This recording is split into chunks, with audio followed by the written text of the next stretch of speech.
Chapter 609. Zhang Feng was in a good mood when he saw that the matter was settled. He patted the disappointed Ma Zhou and said, "Ma Zhou, do a good job. I can guarantee that if I, Zhang Feng, can't teach you to become a Jinshi in the imperial examination 3 years later, Zhang Feng will present my head to you." Ma Zhou was shocked when he heard this.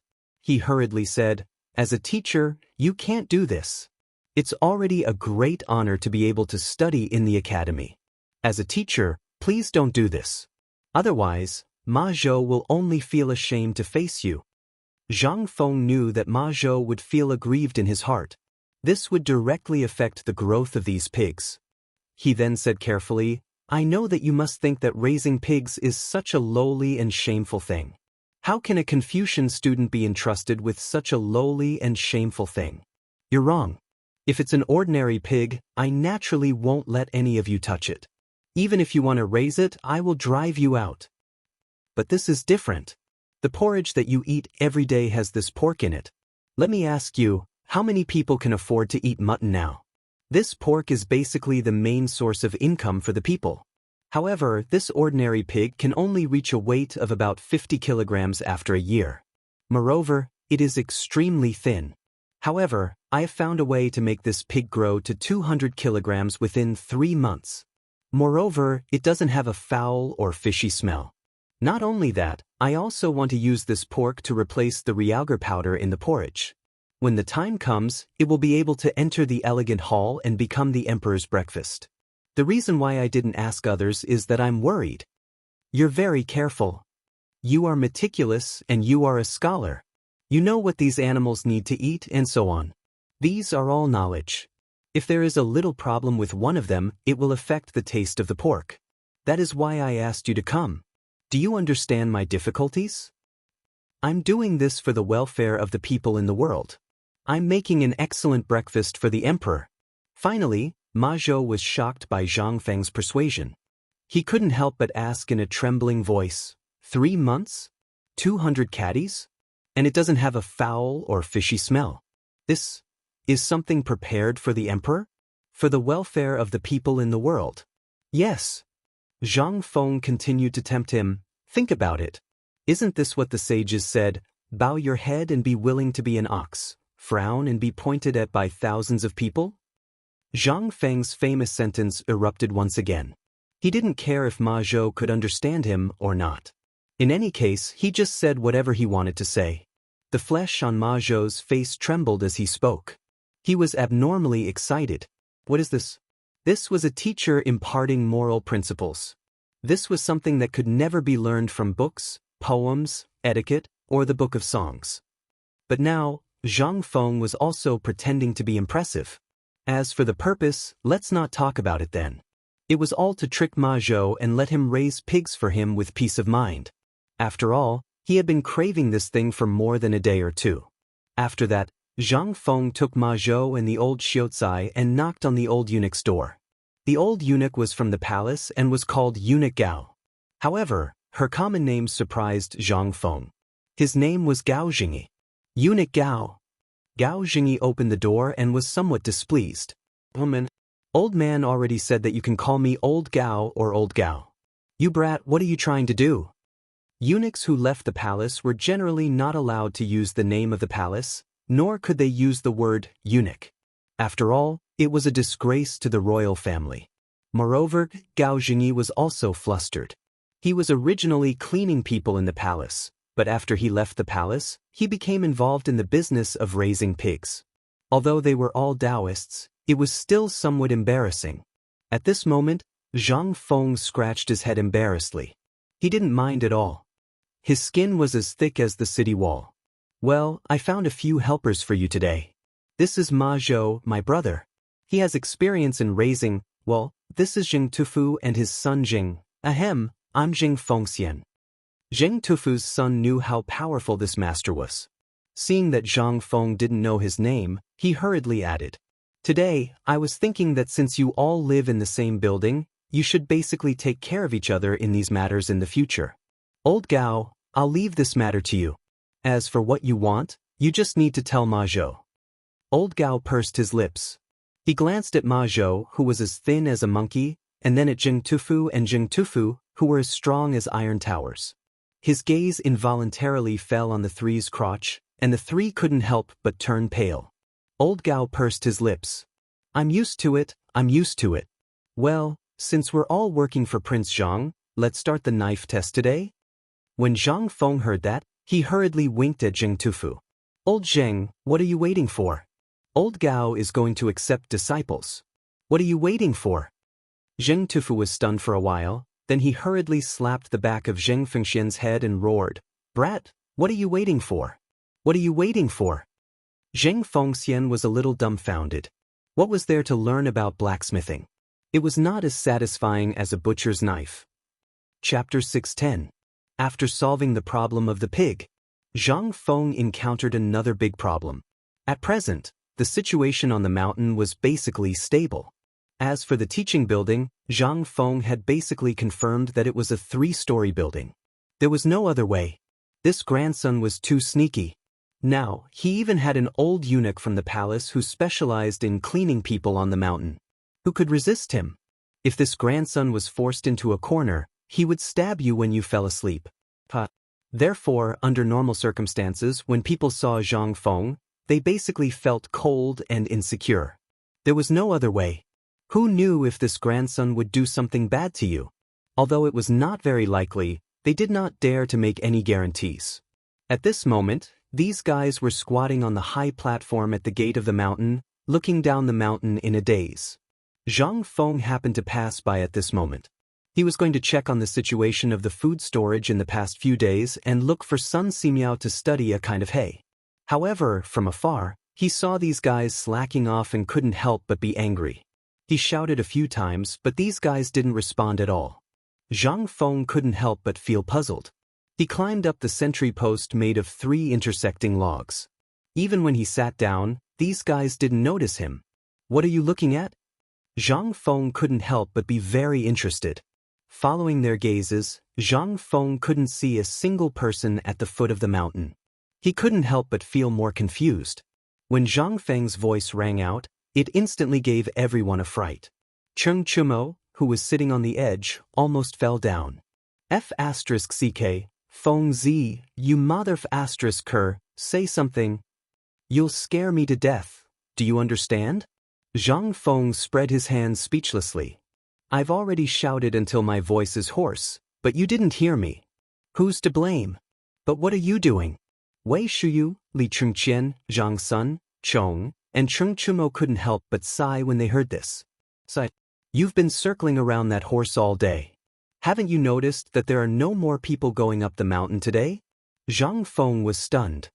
Isn't it good that no one is around? This meant that the famine was under control. Wasn't that a good thing? I say you guys are cheap. When there are more people, you complain. When there's no one left, you guys? No. What we mean is that there is no news at all. This imperial edict should have been known by all the people of the Tang dynasty. Logically speaking, at least a few people should have come. But how long has it been? It's already July and there's not a single person here. This isn't normal. The few of them spoke. Zhang Feng finally knew what these guys were worried about. He couldn't help but fall silent. Looking at the empty mountain path, he could not help but make up his mind. Isn't it just people? Including the few of you, there are already 60 people on this mountain. What are you afraid of? Let's not talk about 60 people. Even if there is only one person, I've said before that my academy will continue to set up this place. Zhang Feng also found it strange. The imperial edict had been issued for more than half a month, but there was not a single person. There was only Ma Zhou. This was not normal. Since Ma Zhou was here, it meant that the people of Chang and city knew about it. What about how Chu Jun and the others recorded in history? Where did they go?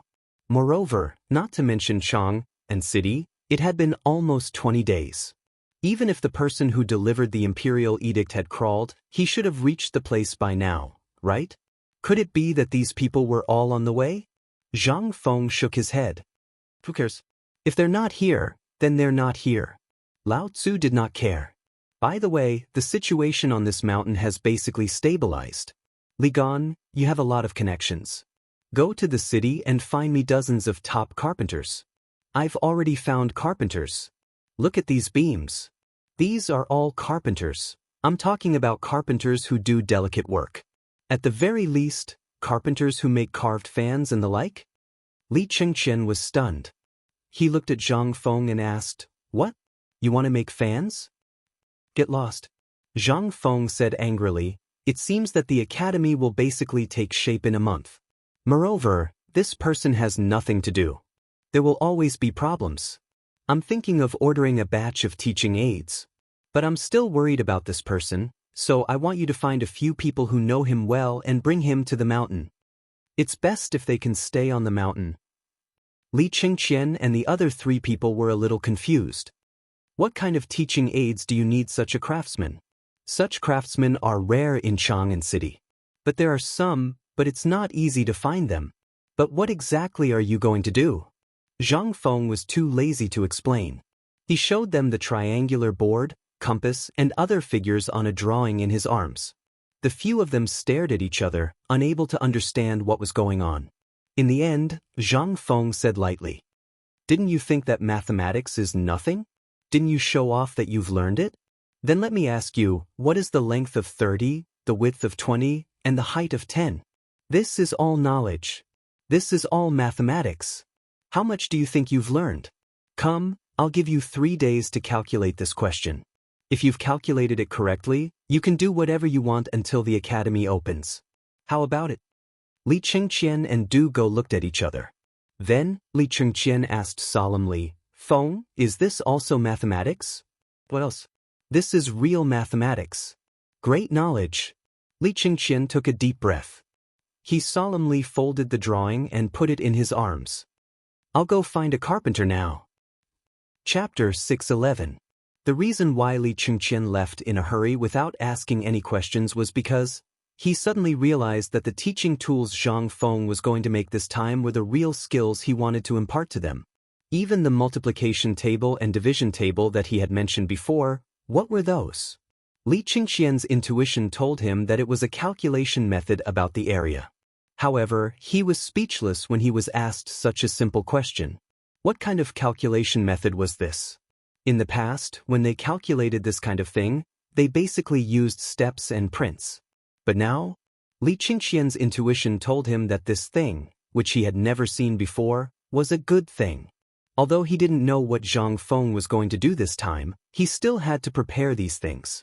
After all, although there might not be anyone coming, what if someone came? As soon as he went down the mountain, Li Chengqian hurried to the Ministry of Works. The Ministry of Works was a place where all kinds of strange and obscene skills were gathered. Basically, everyone who could enter the Ministry of Works was the best in the Tang dynasty. The Ministry of Works was undoubtedly the place to find such skilled people. However, before Li Chengqian entered Chang'an City on a fast horse, he was suddenly shocked by what he saw in front of him. At the city gate, countless people were rushing out of the city. Those people looked as if something terrible had happened in the city and wanted to escape. Li Chengqian had never seen such a scene. Even when the Turks were about to enter the Wei River, the people of Chang'an City didn't look like this. What was going on? However, Li Chengqian made way for the public road. After careful observation, he found that these people had one thing in common. They were young. Most of them were young. Some of them were wearing shabby clothes, and some were wearing luxurious clothes. Li Chengqian even picked up a few stubborn people who used to wander around Chang'an City under the alias of Li Chengqian. Li Chengqian couldn't help but stop them and ask, "Where are you going?" Those stubborn people turned out to be Li Chengqian. They were a little surprised. "Brother Li, aren't you at Chang'an University? Why are you out of the city?" Li Chengqian couldn't be bothered to explain. He pointed at the crowd and asked, "What are these people going to do? What happened in Chang'an City? What happened?" They looked at each other and said in surprise, "You don't know about this?" Li Chengqian was also anxious. "What do I know?" "You really don't know?" They were even more surprised. Basically, everyone in Chang'an City who could understand human language knew about this matter. How could this guy not know about it? Were they still the former 4 great demon kings? Holy shit! What was going on? Strange expressions appeared on their faces. One of the youths came to Li Qingqian's side and whispered into his ear, "Are you sure you don't know?" Li Qingqian was also anxious. "If I knew, would I need to ask you?" Seeing this, they said, "Are you sure you don't know about White Deer College?" Wang. A buzzing sound rang out in Li Qingqian's mind. Could it be? Are these people going to White Deer College? **CK. Then, Li Qingqian could not help but be shocked. Looking at the thousands of people rushing out of the city with weapons in their hands, the hair on his body stood on end. "Oh no!"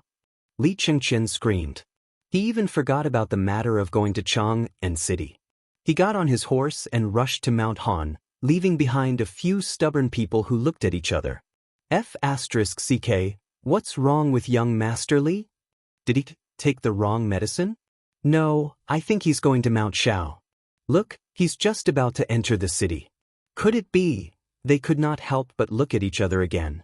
At the same time, a sentence flashed in their minds. This guy had already gone to White Deer College.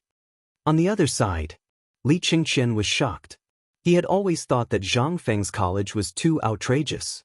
He had read the sage's book, and it was very clear that one should not take a book for free. However, Zhang Feng did the opposite. Not only did he not want money, but he even wanted to arrange for him to enter an important department in the palace.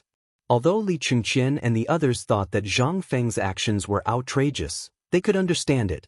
However, how could ordinary people accept it? But now, **CK, it was not that they could not accept such a college, but they wanted to come together. Li Qingqian waved his whip as if his life depended on it.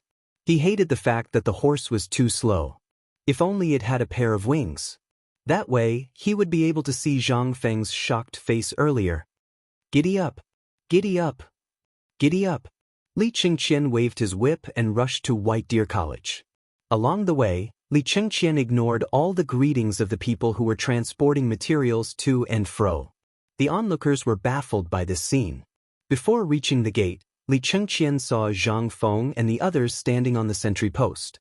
He waved his white robe and shouted, "Feng Ti, something happened. Something big happened in Chang."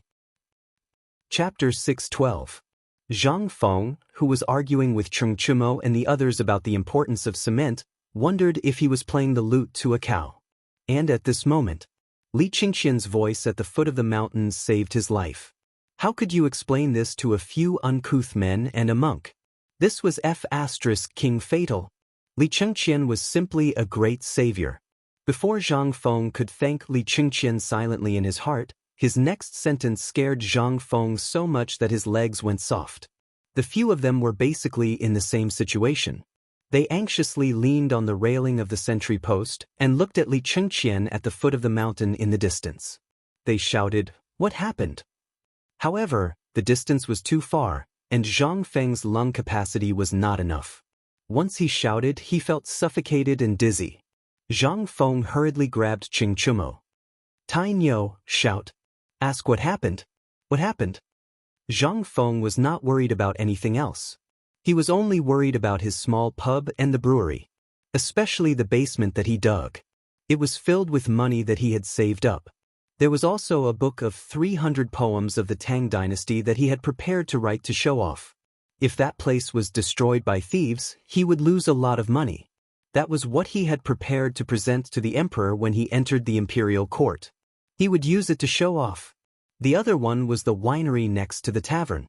Now that most of the workers in Tonghuifang had left, the workers there had been replaced by old Li's men.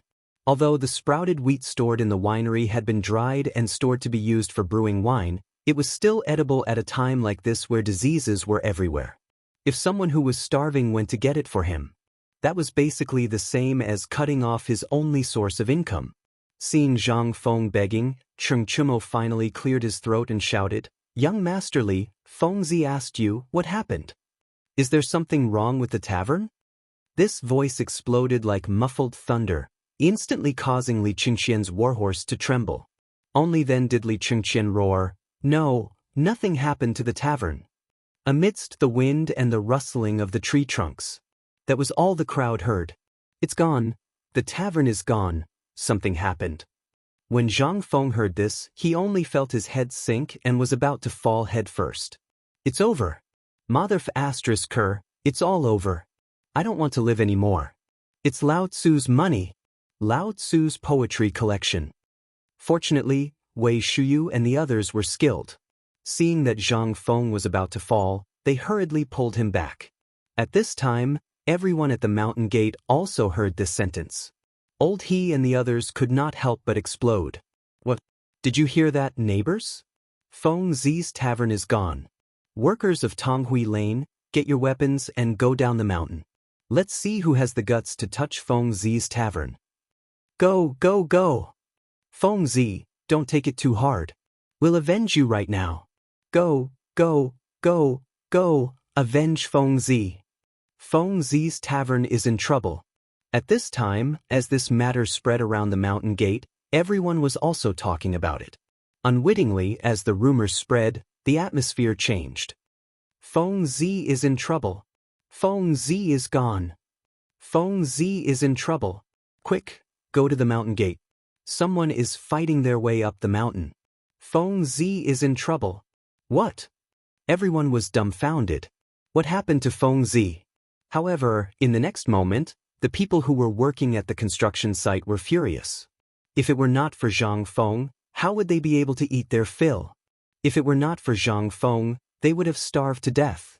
If it were not for Zhang Feng, how would their son have the chance to enter the school? If it were not for Zhang Feng, how would they be able to find a way to survive in this year of disaster? But damn it, someone dared to cause trouble? Brothers, Feng Zi has given away his entire family fortune for us. Now, someone wants to kill Feng Zi. What is this? This is destroying our way of survival. I can't stand it. Let's go kill him. No matter who it is, if he dares to touch Feng Zi, he will be my enemy for life. Let's go, let's beat him to death. At this moment, at the back of the mountain, which was the pig farm in the call of Shao Mountain, Zheng Tufu and his son, as well as Ma Zhou, were squatting on the ground, watching the old eunuch Old Gao sharpen a strangely shaped knife while explaining the techniques of pig slaughtering. At this moment, the dogs suddenly rushed over. Oh no, something happened. Brother Feng Zi is in trouble. The few of them heard that. They were instantly shocked. What's going on? Dog, what happened to Feng Zi? The few of them hurriedly asked. Zheng Tufu picked up the butcher's knife and rushed to the dog. He shouted angrily, What happened to Feng Zi? Give me a clear explanation. The dog was also scared out of his wits. He hurriedly said in a trembling voice, I just heard at the construction site that something happened to Feng Zi at the entrance of the mountain. I heard that he was... What? Zheng Tufu was shocked when he heard that. Damn it, who dares to touch Feng Zi? Lao Tzu will not let him off. While shouting, Zheng Tufu hurriedly rushed out of the mountain gate with the butcher's knife. Old Gao, Ma Zhou, and Zheng Tufu's son looked at each other and hurriedly followed. Chapter 613. Mount Tai was not big. However, the news spread very quickly. As time passed, everyone knew one thing. Zhang Feng was killed. How could that be? Who the hell dared to cut off their livelihood? If it wasn't for Zhang Feng opening up the food supply, most of the people here would probably starve to death or become beggars by the city gate. However, since Zhang Feng suppressed the food price, not only could they fill their stomachs, but they also had meat to eat for every meal. They also had jobs. If they did well, they could even earn a little money. Although the money was not much, at least it could get them through this disaster year. However, who had the guts to touch Zhang Feng now? Therefore, regardless of whether it was a 65-year-old man or a 12-year-old child, the stones on the mountain were free anyway. They grabbed 2 smooth pebbles and rushed to the mountain gate angrily. Kill! Avenge Zhang Feng! Who dares to make trouble on the mountain? Kill him! Cheng Chumo and the others who were at the mountain gate were dumbfounded when they heard that. He patted Zhang Feng, who was also dumbfounded, and said, Feng Zi, what's going on? Why are these people shouting to avenge you? Who knows? Zhang Feng was also dumbfounded.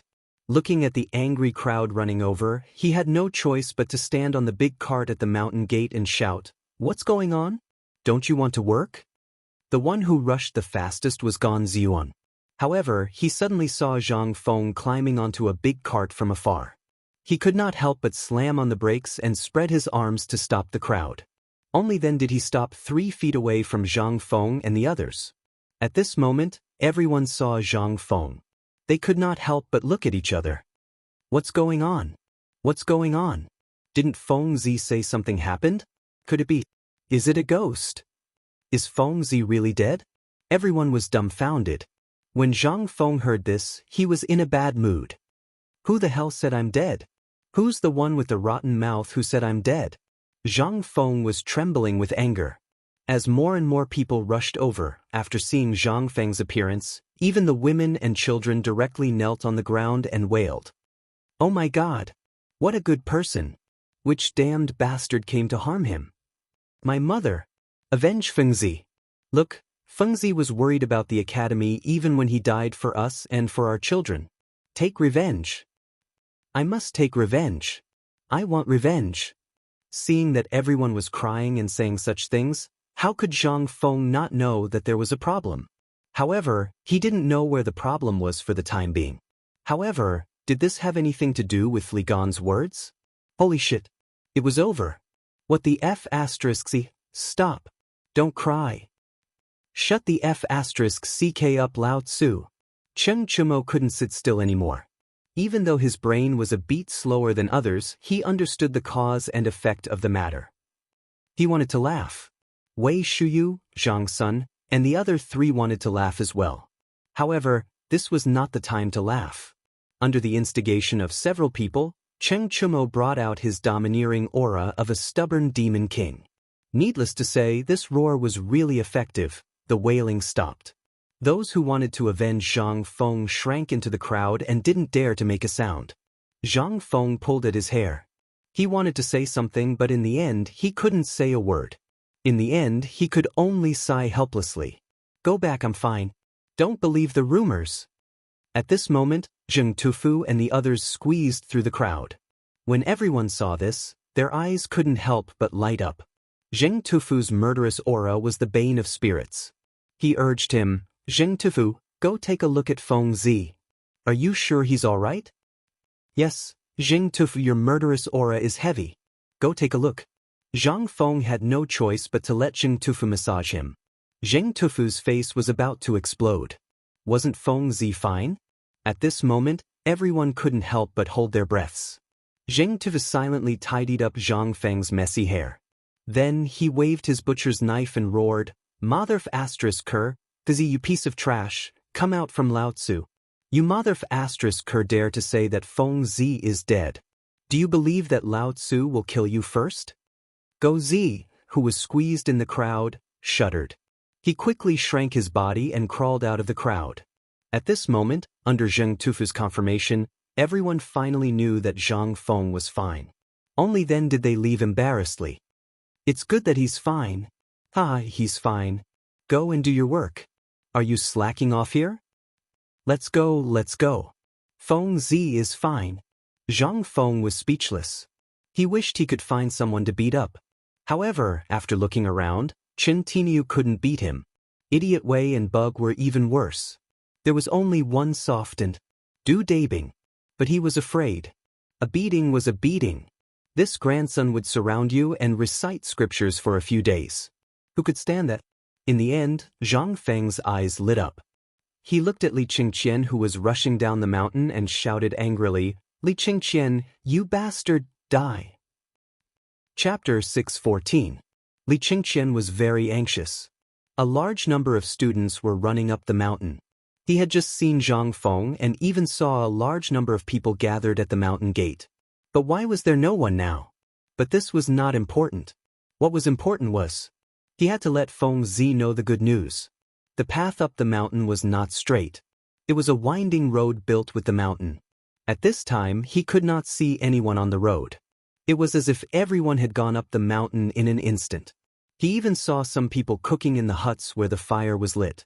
At this time, he suddenly heard Zhang Feng's roar.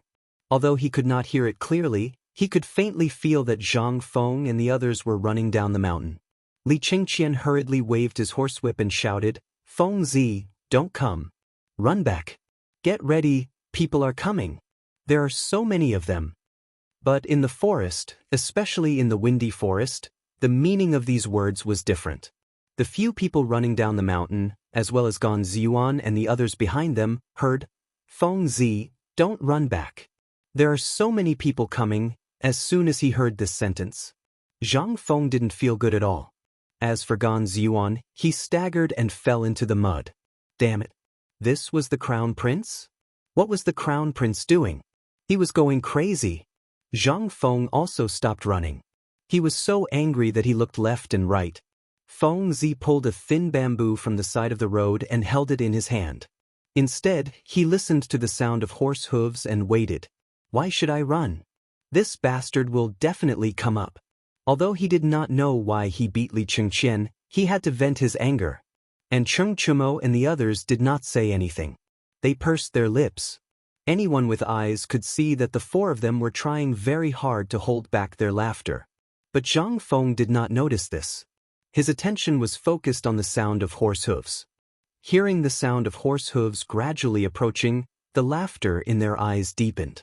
But the fear in Gan Ziyuan's eyes grew stronger and stronger. Damn it, it's over. What did the crown prince just say? If he hit him with the stick, it would be a big problem. What should I do? Or not to help? Just as Gan Ziyuan was in a dilemma about whether to help or not, Li Chengqian's white horse finally came from afar. When Li Chengqian saw Zhang Feng and the others waiting here, he was puzzled for a moment. However, he didn't think too much about it and rushed towards Zhang Feng. Before he could dismount, Zhang Feng picked up the bamboo stick and threw it at his head and face. Woo.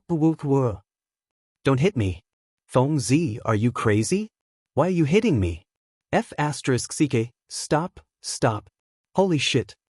Li Chengqian was badly beaten.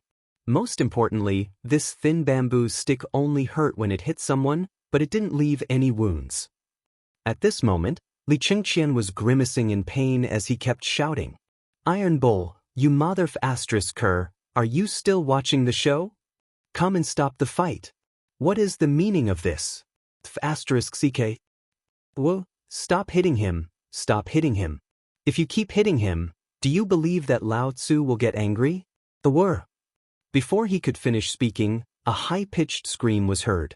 Li Chengqian had never been beaten in his life.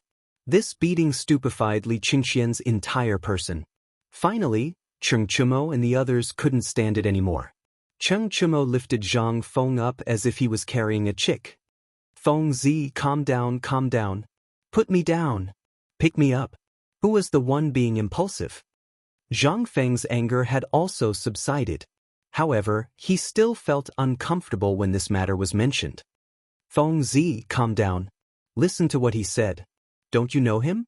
Even if you give him 10 guts, he won't dare to say anything bad about you, right? Du Go also hurried forward to persuade him. Zhang Feng thought for a moment. He struggled out from under Cheng Chumo's iron pincers and asked, What did you shout at the foot of the mountain just now? Didn't I just shout that something happened and a lot of people came? What's the big deal? Did you beat me up because of this? Zhang Feng was dumbfounded and slapped himself hard on the face. Cheng Chumo and the others were also dumbfounded. Li Chengqian was even more dumbfounded. Did this guy do it because of this? Hit me? Zhang Feng finally remembered something at this time. When the sound was transmitted in the wind, there would be a deviation. Why didn't I think of it just now? However, he had already hit him. What could Zhang Feng say? He coughed and said, Do you know why I hit you? How would Li Chengqian know? He stared at Zhang Feng and clenched his fists so hard that they made cracking sounds. Seeing this, Zhang Feng didn't dare to say anything. He hurriedly calmed himself down and said, I asked you to go down the mountain to do something, but you just went down the mountain and ran up. 3 points will be deducted from this semester's credits, but for your sake, this meal will make up for those 3 points. Bang! Before Zhang Feng finished speaking, Li Chengqian's fist landed on Zhang Feng's stomach. What the F***ck? I thought you were doing it for something. You hit me for this? What the F***ck? Look at the foot of the mountain. What's at the foot of the mountain? Li Chengqian was about to cry. Although he punched out, it just tickled Zhang Feng's stomach. It didn't hurt at all. He didn't dare to hit Zhang Feng. This was an unexpected disaster. This was simply an unexpected disaster. However, at this time, Zhang Feng and the others were also dumbfounded when they looked at the foot of the mountain. Zhang Feng patted Li Qingqian on the shoulder and asked blankly, "Li Qingqian, who are those people running wildly at the foot of the mountain?" Chapter 6:15. Zhang Feng was a little dumbfounded. At this moment, standing on the winding mountain path, they could already see the faint silhouettes of people at the foot of the mountain. There were a lot of people, but they looked slightly better than those who were fleeing. Among them, there was no lack of people wearing brightly colored clothes. That was what puzzled Zhang Feng. Li Qingqian didn't say anything. He rubbed a bloodstain on his arm and snorted. Then he turned around and rode his horse up the mountain. When Zhang Feng saw Li Qingqian running away, he hurriedly followed him up the mountain. Gan Ziyuan, on the other hand, was stunned. He didn't care who was coming down the mountain. After all, this mountain was in high demand. There were many people who had come. But at this moment, the one who shocked him the most was the crown prince. He was beaten up and ran away without saying a word. Was that the crown prince? He felt that his worldview had been destroyed. The crown prince. He was a high and mighty person. How could it be like this? On the other side, at the foot of the mountain, Li Yifu and the others looked at the rising smoke and the banging sounds of tents and trees. They couldn't help but feel excited. "Brothers, we're here." Hao Chujun and the others looked at the mountain in front of them in surprise. Is this the White Deer College mentioned in the Imperial Edict? It doesn't look like it here. They looked at the place that looked like a construction site and couldn't help but feel apprehensive. Was this an academy? Wasn't this a construction site?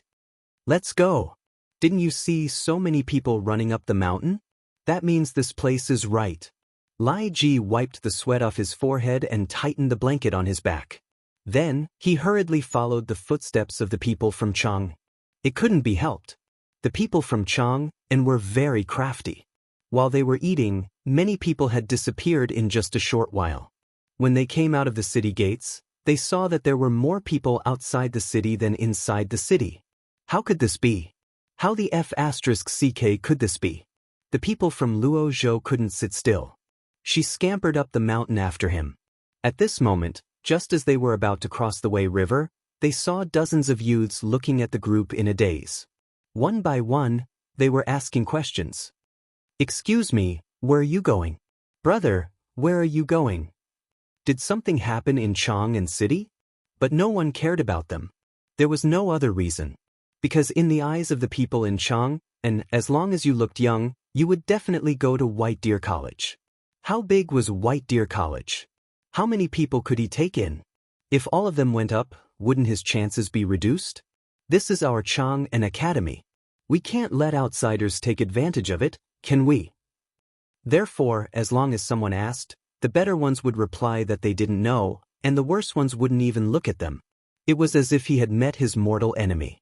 At this time, Hao Chujun and the others had just passed by these people and saw the honest Lai Ji being pulled by the arm.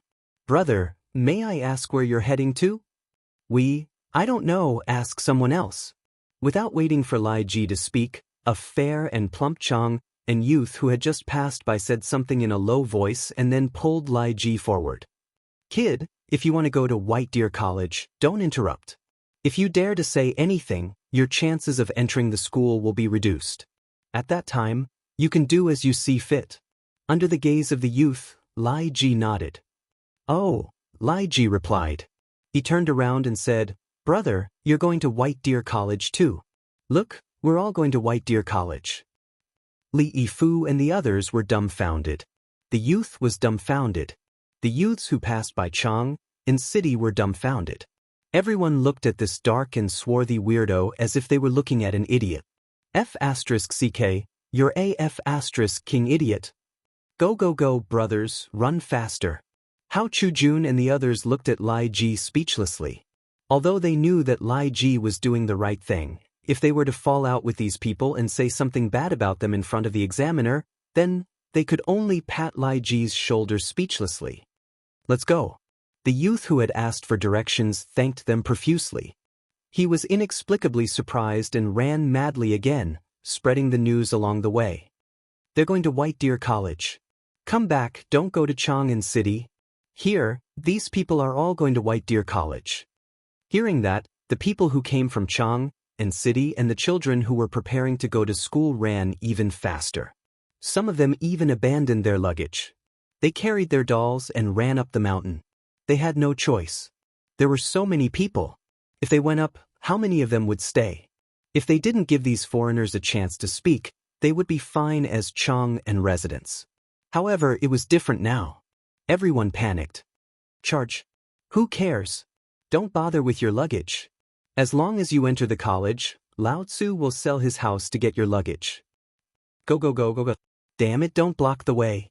The vast and mighty group of people, like a swarm of migrating locusts, instantly swarmed like a tidal wave toward a small three-pack in the middle of the two mountains. Hao Chu-jun and the others' luggage had been squeezed to God knows where. At this moment, they could only follow the crowd up the mountain. One could imagine how dense the crowd was. Chapter 6:16. On the mountain. Li Qingqian was sitting in a carriage at the entrance of the mountain. A guard disguised as a servant was rubbing medicine all over his body. Li Qingqian was in so much pain that he was grimacing in pain. At this moment, Li Qingqian's guard at the foot of the mountain rushed up the mountain. Prince Zhang, bad news, bad news. Something has happened at the foot of the mountain. There are about 3,000 people at the foot of the mountain. Although most of them are in disguise, most of them are young people. It's suspected. What? Zhang Feng could not help but turn pale with fright when he heard this. At this moment, Li Qingqian glanced at Zhang Feng proudly. Now you know how to be anxious? Li Gan, Uncle Li, who are these people? Zhang Feng was anxious. Could it be that they had encountered bandits? At the thought of this, Zhang Feng could no longer remain calm. This was a possibility, a real possibility. The fact that there were 30,000 dan of grain on the mountain had long been an open secret. If they had encountered bandits, then it really made sense. Zhang Feng could not help but feel his hair stand on end. Idiot Wei, quickly get Li Gan's horse and take a shortcut down the mountain. Go get reinforcements and report to the authorities that bandits are here. Also, Tinyu, do you have a handy weapon here? Quickly call someone to guard the gate. Debing, quickly go up the mountain to find Dr. Sunday. Ask someone to hide the grain. Zhang Feng finally panicked. He finally knew why this guy was so anxious. Damn, so many people had come. Why did they not even let out a fart when they went up the mountain? Could it be that this guy had a card up his sleeve? Or, Zhang Feng could not help but feel relieved. Cheng Chumo and the others stood there motionless, allowing Zhang Feng to jump up and down like a monkey. It seemed that they had already thought of something. Looking around, Zhang Feng only saw the citizens of Tonghui Lane standing behind him with a common enemy, while Chen Tinyu and the rest looked left and right. This isn't right. Zhang Feng suddenly thought of something.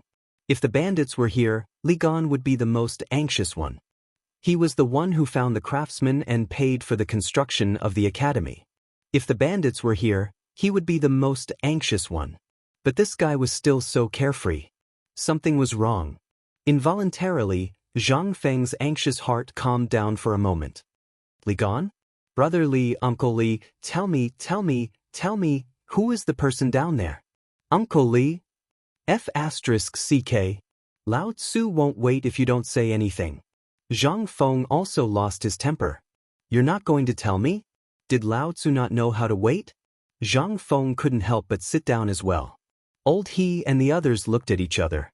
At this time, if they could not see anything, then they would have lived in vain. They could not help but wave their hands. Let's go to work. Only then did they leave resentfully. However, these people looked at Li Gan with unfriendly eyes. You're awesome. You offended Feng Zi today. You'll have to eat, right? When the time comes, Lao Tzu will add some spice to your sauce. At this time, Cheng Chumo and the others also gathered around Li Qingqian and sat on the bus openly. Wei Shuyu even brought a chair and sat at the mountain entrance. She even held a shoulder pole in her hand, looking ready to fight if there was any disagreement. They did not have to wait too long. After all, the time it took for Li Qingqian to go back and forth was enough for them to go up the mountain. The first batch of people went up the mountain. They stood impatiently at the mountain entrance. Those who knew Zhang Feng pointed at Zhang Feng and shouted in surprise, "Look! He's Zhang Feng! He's Zhang Feng! He's waiting for us! Hurry, hurry, hurry, tidy up and greet the teacher!" Clang! Zhang Feng was dumbfounded. Cheng Chumo and the others were also dumbfounded. Even the shoulder pole in Wei Shuyu's hand fell to the ground. Feng Li said, "What's going on?" Zhang Feng did not know.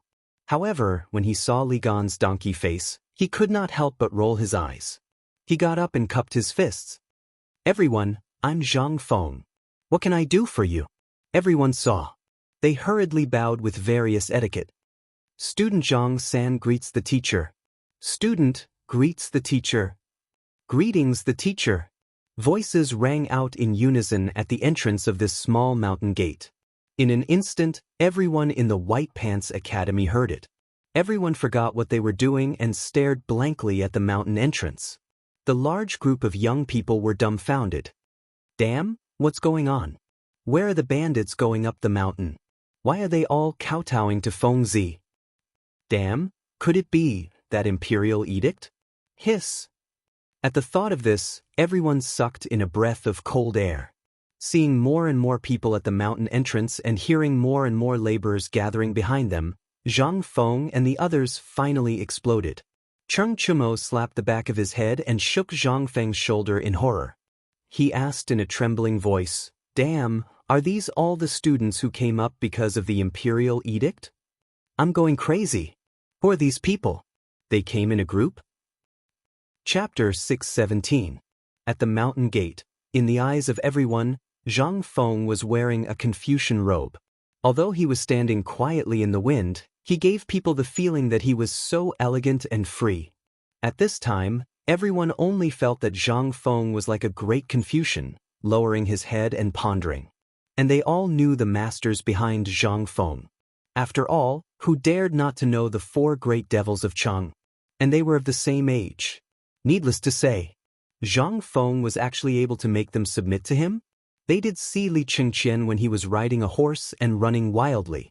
At this time, seeing Li Chengqian sitting there with scars on his neck and the back of his hand, how could they not know that he was beaten? Who hadn't experienced it? But who was this?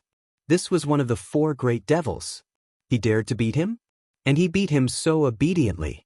Damn, this Zhang Feng was indeed not ordinary. Seeing that Zhang Feng didn't speak, everyone became more respectful and couldn't help but lower their backs. Behind them, more and more people rushed to the mountain gate. The mountain gate couldn't hold them, so they stood on the hillside near the mountain gate and bowed respectfully. And behind Zhang Feng, Gan Ziyuan, Eunuch Gao, Ma Zhou, Zheng Tufu and his son all came. Looking at the scene in front of them, they couldn't help but be dumbfounded. At this time, Li Chengqian was also frightened by the people behind him. Not for anything else, but because there were too many people. How much food was there on the mountain now? Are these people here to eat up the rich? He glanced at Du Go, who was actually hurriedly flipping through the account book. Several people unanimously refused to stand beside Zhang Feng and hurriedly asked, "Feng Zi, aren't there too many people? So many people, my God, are they here to eat the rich? What should we do? Do you want me to ask the servants to drive them away?" It was fine if Li Chengqian didn't speak. As soon as he spoke, Zhang Feng exploded. He grabbed Li Chengqian's shoulder and shook him desperately. "But why didn't you say so earlier? Why didn't you say so earlier? Where did you go earlier?" Li Chengqian was speechless. Mother Ker, the moment I went up the mountain, you gave me a good beating. Now you're giving me a chance to speak? Ck. Then why didn't you tell me when you went up the mountain? Lao Tzu doesn't want to talk about it. What can you do about it? Zhang Feng knew that he was in the wrong, so he raised his middle finger speechlessly. What are you waiting for? Aren't you going to register it? Zhang Feng glared at Du Go and the others. Only then did they stifle their laughter and hurriedly move the things. Wei Shuyu and Cheng Chumo, on the other hand, had nothing to do. They stood at the entrance, each holding a shoulder pole. They glared angrily at the crowd at the entrance and roared, "Shut up! Those who want to enter the academy, line up for Lao Tzu. Don't talk. Whoever dares to say a word will be kicked off the mountain by Lao Tzu. You, take your men and hold the line. Whoever dares to cause trouble, break their legs and throw them off the mountain. Cheng Chumo's roar was very useful. At the very least, it intimidated the crowd. Zhang Sunchong climbed up the sentry post and took a look at the foot of the mountain. He saw that the winding path from the top of the mountain to the foot of the mountain was densely packed with people, extending into the distant fog. Zhang Sunchong couldn't help but gasp. Oh my God! Why are there so many people? Zhang Sun hurriedly climbed down the sentry post and pulled Zhang Feng, saying, Fengzi, there are more people at the bottom of the mountain than on top of the mountain. There are at least 1,000 people. What should we do? There are so many people. Can our academy fit all of them? When the others heard this, they were also shocked. They hurriedly gathered beside Zhang Feng. Zhang Feng frowned.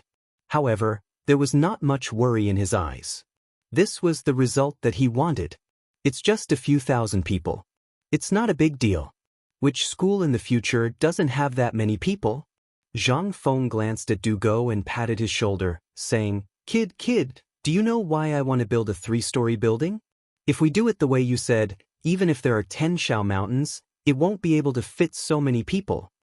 Indeed. Even the Imperial College of the Tang dynasty only had a few people. At most, it could only hold about 100 people, all right? However, what about White Deer College? The college had not been built yet, but there were already so many people. What would happen after it was built? What would happen then? Just this scene alone was enough to shock the world. Not to mention after the college was opened. However, what should they do with so many people? What about the admission procedures? Fengzi, there are so many people. Are you going to accept all of them? I've observed for a while. Among these people, there are many who just want to make a living. You want these people too? That's right, Fengzi. Are you going to accept all of them? You have to think carefully. Even the Imperial College only has about 100 people in a year. He can't do it. Zhang Feng frowned slightly. Looking at the crowd at the entrance of the mountain, he could not help but come up with a brilliant plan. How about this? Dabing, Li Gan, and Tai Niu, I'll give you a heavy responsibility now. When they heard this, they hurriedly asked, What responsibility? The admission examination. Chapter 6:18. Admissions assessment. This thing was actually a test to see if they had a good foundation and reaction time. He couldn't possibly recruit some idiots, right? However, Zhang Feng also considered some factors. After all, many of these people were born as bumpkins, and their ancestors were illiterate. However, it didn't matter. As long as you knew a craft, it would be fine. There was no shortage of things to do here.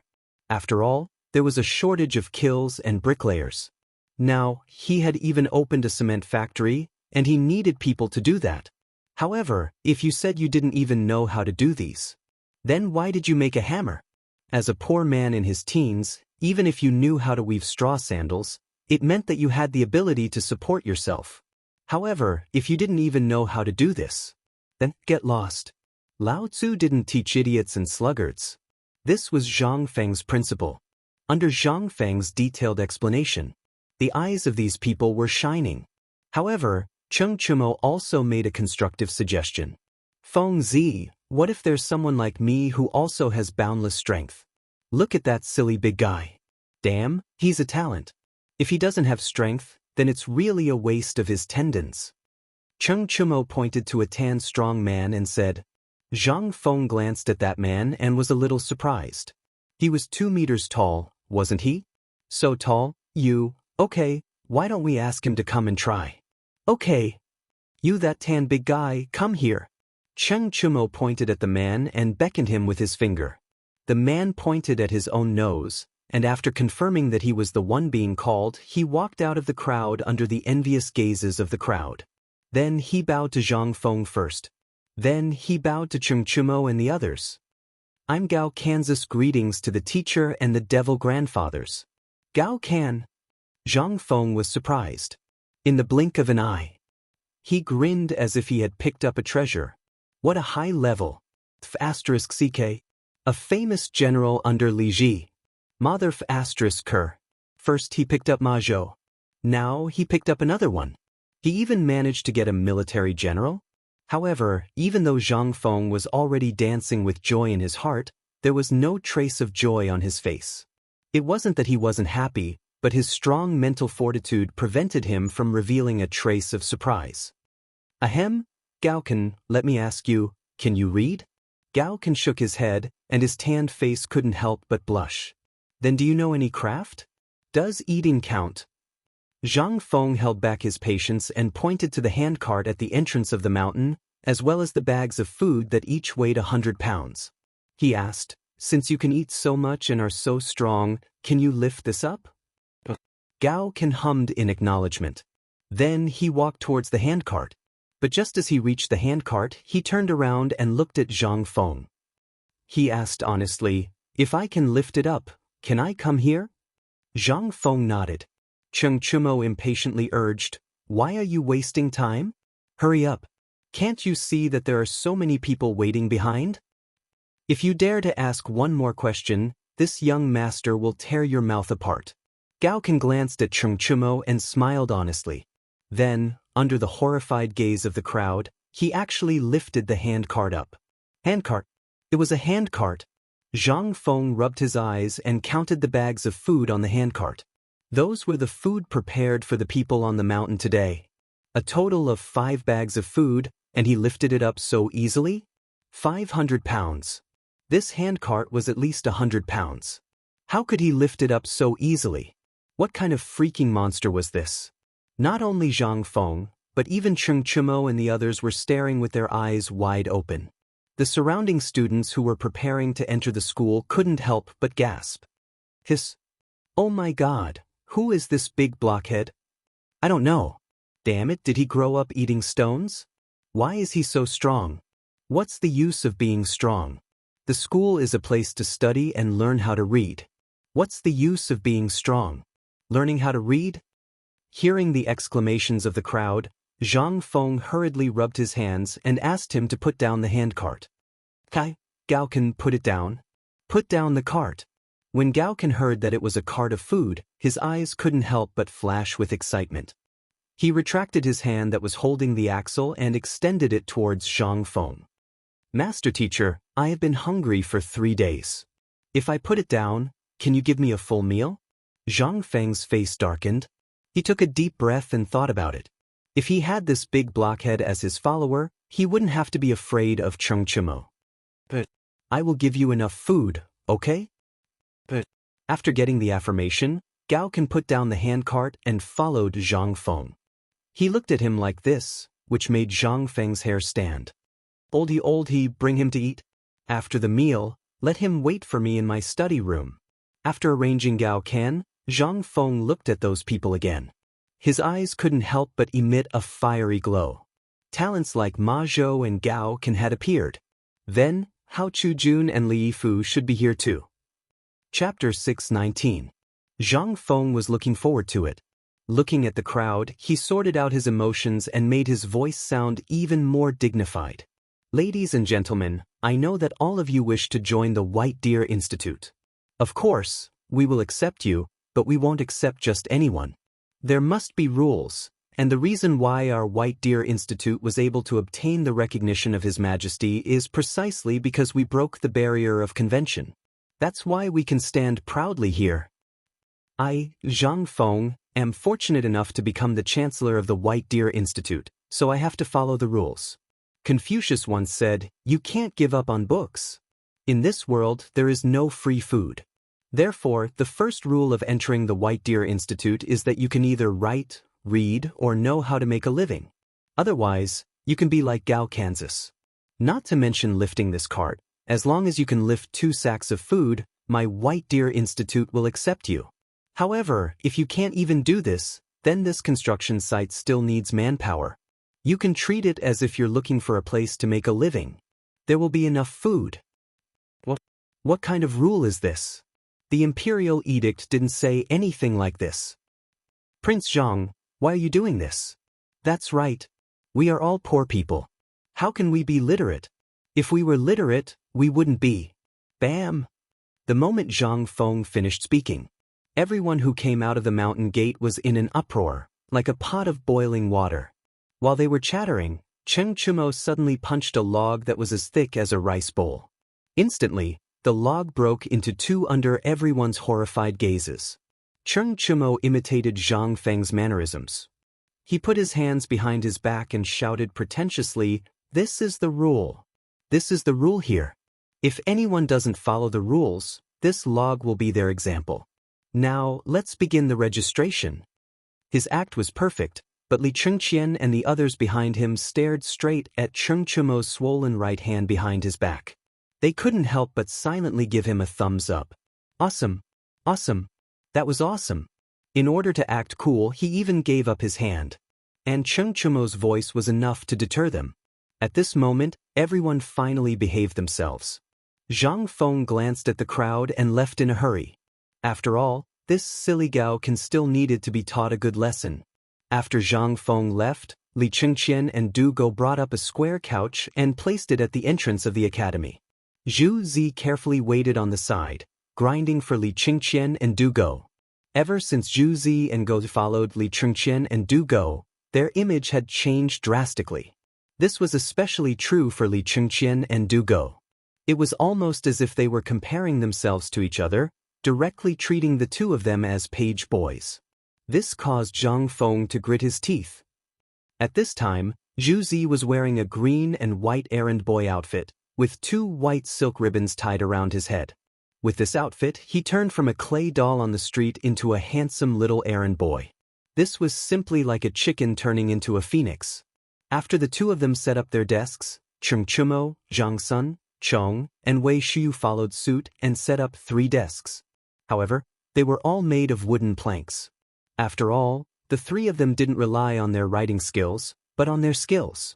Behind the 3 of them, Cheng Chumo was actually following Steamed Bun. To others, this fellow would frown coldly, but to Steamed Bun, he doted on her more than Steamed Bun's father, who was also Zhu Zi's father. At this time, she was eating malt candy and wearing a silk dress. Although she was only 8 years old, it could be seen that she was a beauty. At this time, Steamed Bun was also quite obedient. She kept calling Cheng Chumo Brother Nyo, which made Cheng Chumo's heart jump.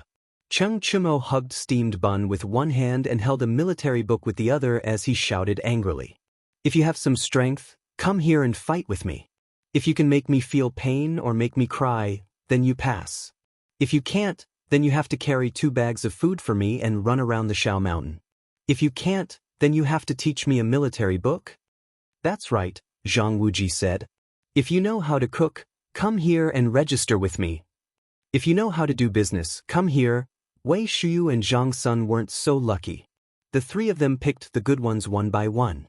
The 2 of them picked 2 strong young men who looked smart.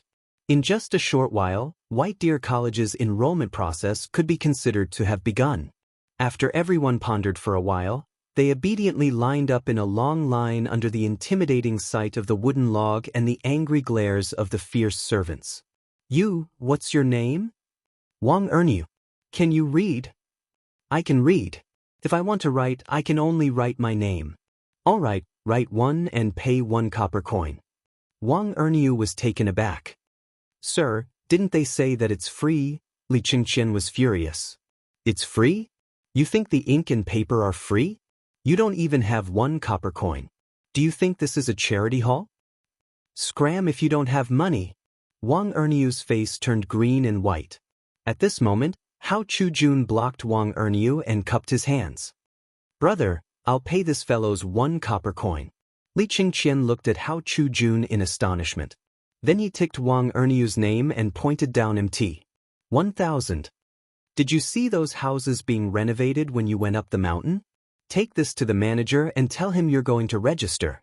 Wang Erniu was taken aback. Li Chengqian roared impatiently, "Anyone who registers here must personally participate in the construction of their houses. This is also considered an entrance examination. If you can't even do it yourself, you'll be the scum of the Tang dynasty once you leave the academy. Those who want to enter White Deer College, listen up." Wang Erniu was taken aback. Finally, he cupped his hands at Hao Chujun and left. How Chu Jun of Anzhou. Chapter 620. Even if they only needed to register a name, and then take out the certificate issued by the official of the place where the household registration was located. Even so, it lasted from around noon all the way to the evening before it finally ended. At this time, Li Chengqian and the others looked at Gao Ken, who was standing behind Zhang Feng like a wooden stake, and were speechless. They didn't know what Zhang Feng said to this thing, but it actually made him follow Zhang Feng wholeheartedly. Li Chengqian and the others looked at the 9 feet tall Gao Ken and couldn't help but shake their heads and sigh. In the future, it would be impossible to abuse Zhang Feng again. This guy also learned to be smart. But this was not the point. The point was that this guy actually looked at the name on the registration book and actually laughed wretchedly. Everyone couldn't help but watch it. Cheng Chumo even whispered something in Steamed Bun's ear, and then Steamed Bun actually ran over and said crisply, "Brother Feng Zi, Brother Niu said that your smile is so wretched." Zhang Feng heard this and his face instantly twisted. Gao Can, who was standing behind Zhang Feng, glared and was about to beat Steamed Bun. Zhang Feng was so scared that he hurriedly blocked Gao Can, touched Steamed Bun's head and said, "You go and tell him that I said to let him pick up feces tomorrow, or I'll deduct his credits." PFFF, ha, Iron Yo, you have nothing better to do. You dare to make such a joke with Feng Zi. Now you've gone too far, right? Cheng Chumo looked at Zhang Feng with disdain and said lightly, "Steamed Bun, your brother Feng Zi asked you to pick up feces tomorrow. Are you going?" "No, Brother Niu will pick." Steamed Bun blinked his eyes and looked between Zhang Feng and Cheng Chumo. Then his answer made Cheng Chumo scared. Okay, you guys go back to sleep. Let's discuss what to do next." Zhang Feng was too lazy to say anything more. To be able to recruit Gao Ken today was simply picking up a treasure. This fellow was recorded in history as being ranked 5th in the late Tang Taizong period and the early Li Ji period. If he could recruit such a ferocious person as his subordinate and properly train him, he would be a great help to him in the future. What's more, Hao Chu Jun, Li Yifu, and the others were also here. How could he not be excited?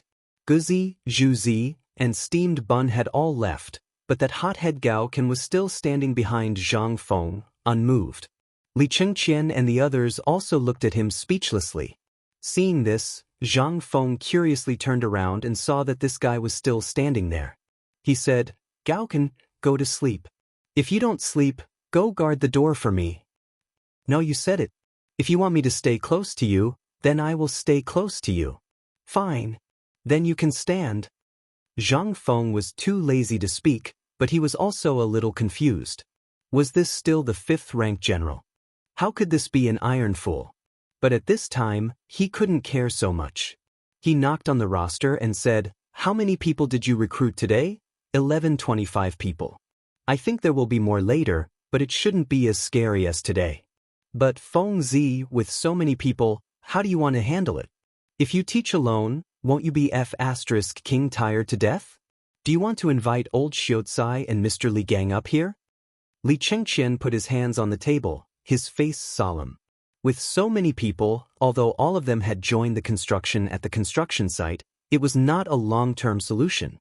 One day these things would be built, but what about after it was built? They had to teach, right? What to do? Zhang Feng coughed and said, "I just thought about this. The people we recruited today are very good. There are a few very good seedlings, such as Li Yifu, Li Ji, and Hao Chu Jun. These guys need to be taken care of." Zhang Feng was silent for a moment, then looked at Cheng Chumo and the others and said, "Do you know something called military science?" "What? What's military science?" The few of them were confused. Li Chengqian frowned and asked, "Are you talking about studying military books? That stuff is not something the academy should. F***ck, don't tell me you want to teach this stuff?" Li Chengqian seemed to have thought of something and asked in surprise. Zhang Feng nodded. "That's right. Now it's time to divide the subjects. I know you don't know what subjects are, and I can't be bothered to explain it to you. You will understand later. But there's one thing you have to remember. Since I have opened a unique academy, then I have to completely separate myself from these things. First, everyone must learn mathematics. Debing, make something to memorize. When the time comes, we will divide the subjects. Du Go heard this and hurriedly took out a brush, ink, paper, and inkstone. Li Qingqian also helped to grind. At this moment, Zhang Feng said, "Physics and mathematics." Majored in mathematics, physics, and chemistry. Actually, these three can be grouped into one thing, and that's called science. However, mathematics is the foundation, and it's something that must be learned. As for science, only people at your level are qualified to learn it, or very talented people can come into contact with it. Otherwise, this thing can cause a big problem if it's not handled properly. Hence, we have to use our own people. There's also medicine, military science, business science, and technical science. As Zhang Feng spoke, he organized the subjects that needed to be learned in primary schools in the future, combined with the situation in the Tang dynasty, and then explained in detail. However, it took Zhang Feng 6 hours to explain all these things in detail. Li Qingqian and the others only felt dizzy. Du Go looked at the few of them and said, "Fengzi, can you say it again? I didn't hear it clearly just now. I was just recording." Chapter 621. In fact, it wasn't that they didn't hear him clearly. They had already recorded it. How could they not hear him clearly? That was simply nonsense. However, these things were too unbelievable for him. They couldn't help but feel incredulous. Li Qingqian sorted out his thoughts, took a deep breath, and asked, "Fengzi, we've heard of physics before. We also know about mathematics. But what is this chemistry you mentioned? What's the use of this stuff? And medicine? Is this the purpose of you inviting Dr. Sun Simiao up the mountain? Also, military, this stuff. Are you going to find the group of veterans from the reclining workshop to teach these students? Isn't this nonsense?" These were too unbelievable. Not to mention other things, they all knew about business. In fact, it was the art of merchants. They knew this before. There was also this technical school. But military medicine and science, what the hell were these? It was too unbelievable. Even if you said that you were studying the 8 trigrams of Zhou Yi or something, it would still make sense. If you were studying something like Sun Tzu's Art of War, it would still make sense. But you directly said that it was military. Zhang Feng didn't care about this and knocked on the table. "Do you still remember the matter of dealing with Tubo and the Turks? In fact, although this seems to be national policy, it's not completely true. This is actually military science. Sun Tzu's Art of War is actually military science. It doesn't include fighting and killing. Training to fight and kill is to see the overall quality of a soldier. Yes. I remember that I've told you before. I don't teach those who only know how to cut their throats with the radiographic films, nor do I teach those who only know how to talk on paper. I can't afford to lose face like that. What I want to teach is the kind of person who can be as awesome as Qing Yaojin, Yu Qigong, Li Jing, Qin Qiong, and Qin Shubao in the future. If it's an ordinary soldier? If I, Zhang Feng, can teach such a person, Lao Tzu will bang his head against the wall." They were shocked. Finally, they remembered what Zhang Feng said to them that night. He wanted Cheng Chumo to be an invincible heavy cavalry. Wei Shuyu wanted to be an assassin without leaving a trace. And Zhang Sun? That goes without saying. Previously, after the appearance of the unbreakable shield and the unbreakable spear, as well as the recent events, they had really forgotten about it. But now that Zhang Feng said it again, everyone couldn't help but be shocked again. What was Zhang Feng doing? He was King teaching them real skills. Li Qingqian slammed the table in excitement. He stood up and roared. This gave Zhang Feng a big fright. "What? Are you crazy?" Li Qingqian didn't pay attention to Zhang Feng's words. Instead, he anxiously said, "Feng Zi, if you only handed this matter to Tang Yo and us, then we wouldn't have anything to say. We are brothers, but you want to spread this information? Do you know that His Majesty has issued a decree forbidding the private distribution of military books? Do you know the reason? How could Zhang Feng not know? You don't have to worry about that. I know what you're worried about. It's nothing more than teaching some ungrateful brats that will rebel." "Shoo!" Li Qingqian hurriedly covered Zhang Feng's mouth. Zhang Feng waved his hand indifferently. "I've thought about this matter many times. Look at the current situation of the Tang dynasty. Tubo, Turks, for example, Shirwei, Goguryeo, and so on are all around. As for what I teach, don't worry. I'll only teach the core knowledge to you. As for the rest, other than the academy, it's up to His Majesty to use them. These are not things that we need to worry about. But when it comes to selecting people, you'd better pay more attention. Do you know why I made mathematics the main course, medicine the auxiliary course, and poetry, books, etiquette, and so on as the auxiliary course? It's mainly to build their character. In fact, people are not bad at the beginning. It's only later that they'll be slowly driven by the interests and the wildness in their hearts. To teach military scholars, you must pass this test first, so you can rest assured. However, how could Li Chengqian be so assured? But he believed in Zhang Feng. In his hands, even he, the crown prince, was obedient, not to mention those bastards. If it really didn't work, thinking of this, Li Chengqian could not help but have a murderous look in his eyes. Just as Zhang Feng said if they were not used by him, he would kill them. By the way, when will the physics class you mentioned start? And chemistry, what the hell is that? Is it more powerful than physics? Dugo had been thinking about physics all this time. At this time, when Li Chengqian finished speaking, he hurried before Cheng Chumo and the others and asked this question. Zhang Feng could not help but be amused. Actually, it's not a big deal. Do you know why I set up a research institute? What do you think the research institute is going to do? Isn't it just ships and cars that can travel millions of miles in a day? Li Chengqian said so subconsciously. However, Zhang Feng shook his head. What do you think the Tang dynasty lacks the most now? Food. Li Chengqian, Du Go, Cheng Chumo, and the others said in unison. Zhang Feng smiled mysteriously. If I say that if this science of mine is developed, the Tang dynasty will not lack food.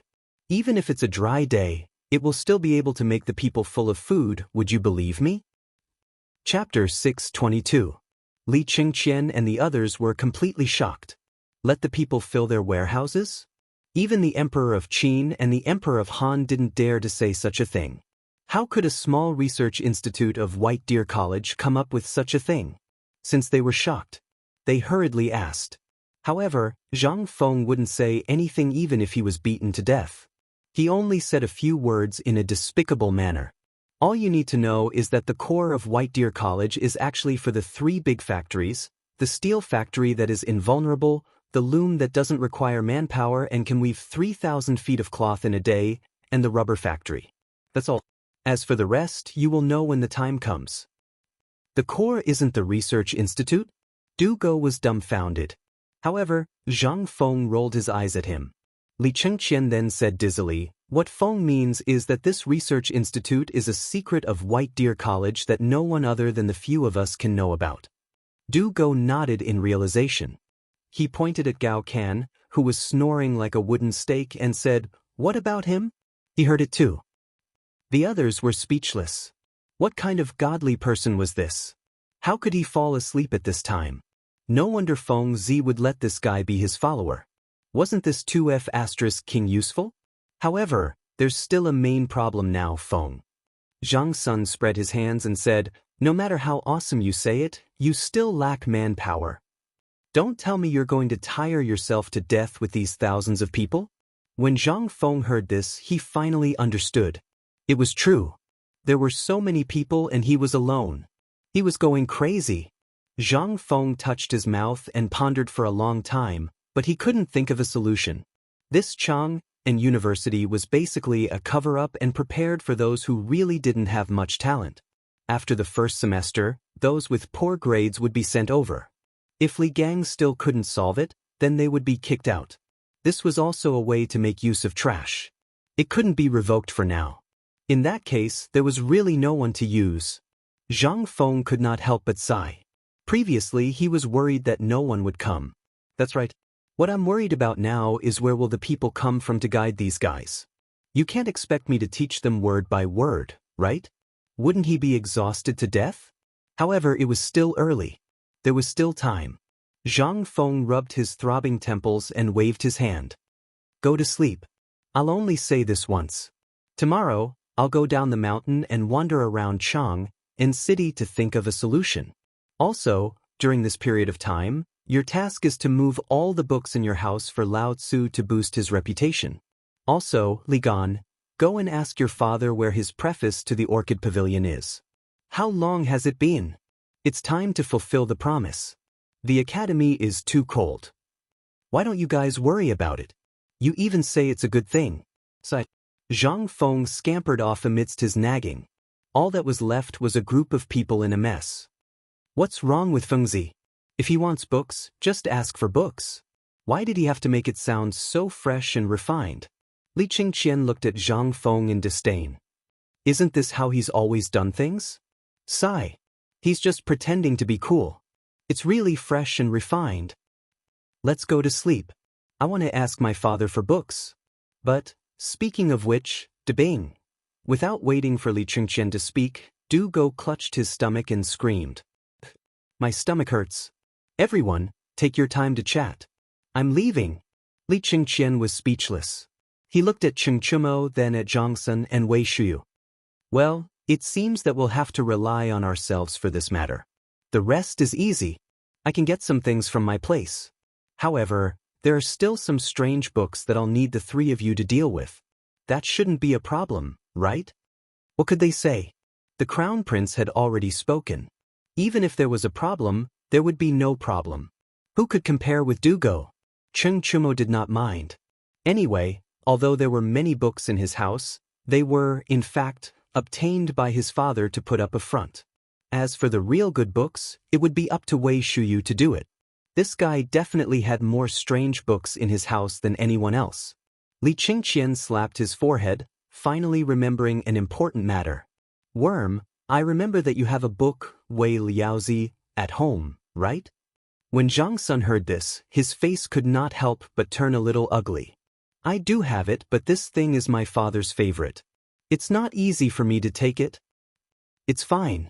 Just tell him that Fengzi wants it and he'll take it out for you himself.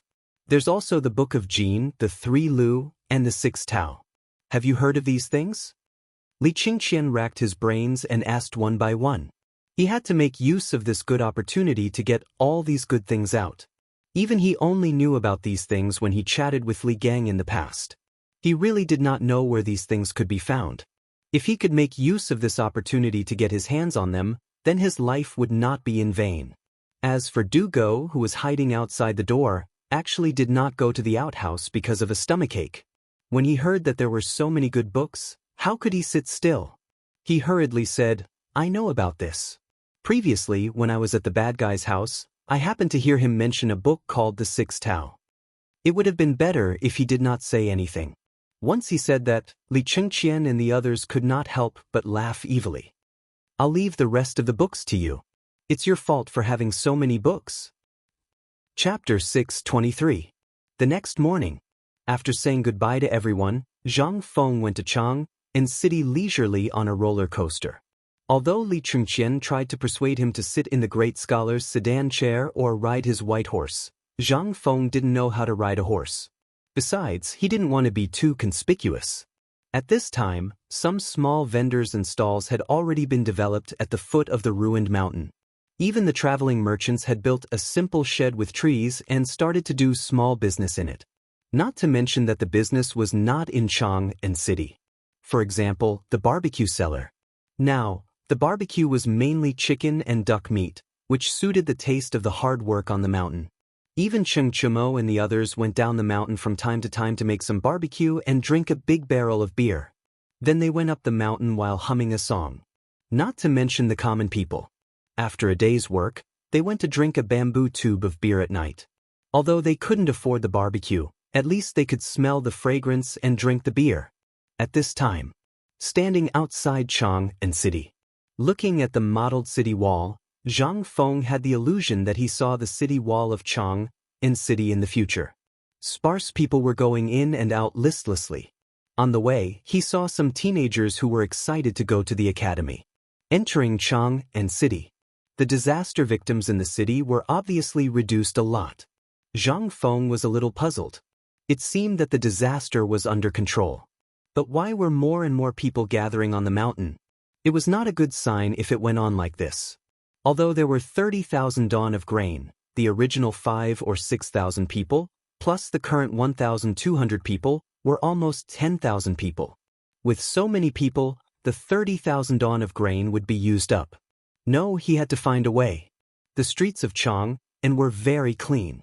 Most of them were peddlers, but the pedestrians on the street were much less. At the gate of the treasury, there were still some refugees waiting to be given porridge, but there were not as many as before. Along the way, Zhang Feng was also thinking about how to get rid of this thing. After all, it would be a big problem if he just sat there and did nothing. Just as Zhang Feng entered Tong Hui Fong, he was spotted by a few women. Feng Zi, you're back? Everyone come out quickly. Quietly, Feng Zi is back. Feng Zi, you're back. Come out. The originally quiet Tong Hui Lane was filled with shouts. Gradually, people came out of their homes and stood on both sides of the road, looking at Zhang Feng. Instead, he left him a straight path to the tavern. Zhang Feng was speechless. Was it necessary? Wasn't it just a trip out? Why were they all so polite? Zhang Feng could only grin like an idiot as he clasped his fists and thanked everyone. With great difficulty, he finally made it to the tavern. Zhang Feng finally let out a deep sigh of relief. He took a piece of smoked bacon and threw it into the pot to wash it. Then, he set up the firewood and took out a jar of good wine. He lay down on the recliner and swayed gently. It was still more comfortable to be at home. However, just as Zhang Feng cooked up 3 dishes and was about to have a good drink before going to look for Lao Li, someone knocked on the door of the tavern. Brother Zhang Feng? Brother Zhang Feng? Who is it? It's me, Lao Feng. Lao Feng? Zhang Feng was a little surprised. However, he still put down the wine jar and opened the door of the tavern. As soon as he opened the door, he saw Feng Xianling squinting and stroking his beard while sizing up Zhang Feng. Beside him was an old man in a purple robe with white beard and gray hair. His face was ruddy, but his nose was extremely red as if he had been scalded by boiling water. The old man looked a little strange, but his arrogant aura was emitted from the inside out. It was impossible to fake it. Zhang Feng couldn't help but feel a chill in his heart. Oh, Lao Feng is here? Feng Xianling stroked his white beard and glanced at Zhang Feng mysteriously. However, he didn't say anything. Instead, he pushed Zhang Feng away a little and respectfully invited that person into the tavern. As soon as he entered the tavern, that person saw the poem on the wall. He couldn't help but look a little awe-inspiring. This, young friend, is this the poem you wrote? Zhang Feng couldn't figure out who this person was, so he could only nod. I was drunk and randomly drew it. I didn't have time to clean it up. Excuse me, sir. The old man's face became serious. Such a good poem. If you clean it up, wouldn't it be a pity? It's good like this. It added some liveliness to your tavern. Toasting, don't stop drinking. This is the poetry that a tavern should have. Good poem, good poem. Zhang Feng was also puzzled. The mystery of Lao Feng and the old man made him somewhat unable to figure out the old man's background. Could it be the emperor? Could he invite Li Shimin? Moreover, Li Shimin wasn't that old, okay? Although Zhang Feng hadn't seen Li Shimin, he still remembered this history. At this time, Li Shimin was about 40 years old. If you say he was Li Yuan, he didn't look like it.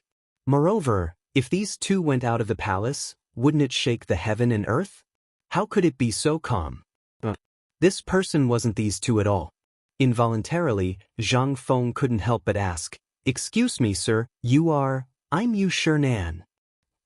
Chapter 624. Zhang Feng was dumbfounded. He was completely dumbfounded. Yu Shernan? This master was a renowned literary giant of the great Tang, a great Confucian of his generation. Moreover, he was one of Li Shimin's favored men. Moreover, he was highly accomplished in politics, poetry, and calligraphy, especially the Beitang Book of Banknotes, which was a great work. To be able to leave behind a work of authorship in this era, how awesome was that? Just think about it. But now, I can't believe I actually saw a living person in my tavern. After a moment of surprise, Zhang Feng hurriedly wiped his hands on his clothes and habitually reached out to shake Yu Shernan's hand. However, after reaching out, He realized that this wasn't a proper etiquette at all. He hurriedly cupped his fists and bowed. Student Zhang Feng is here to pay respects to Senior Bo Shi. Generally, when people saw Yu Shinan, they would respectfully address him as the great Confucian scholar, but Zhang Feng was different. Who asked Lao Li to be so capable that he even got him the identity of a great Confucian scholar.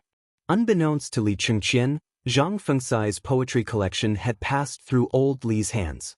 Afterwards, he had shown it to Yu Shinan, Chu Suiliang and the others. Then, under the witness of these four masters, Zhang Feng became a great Confucian scholar without anyone noticing.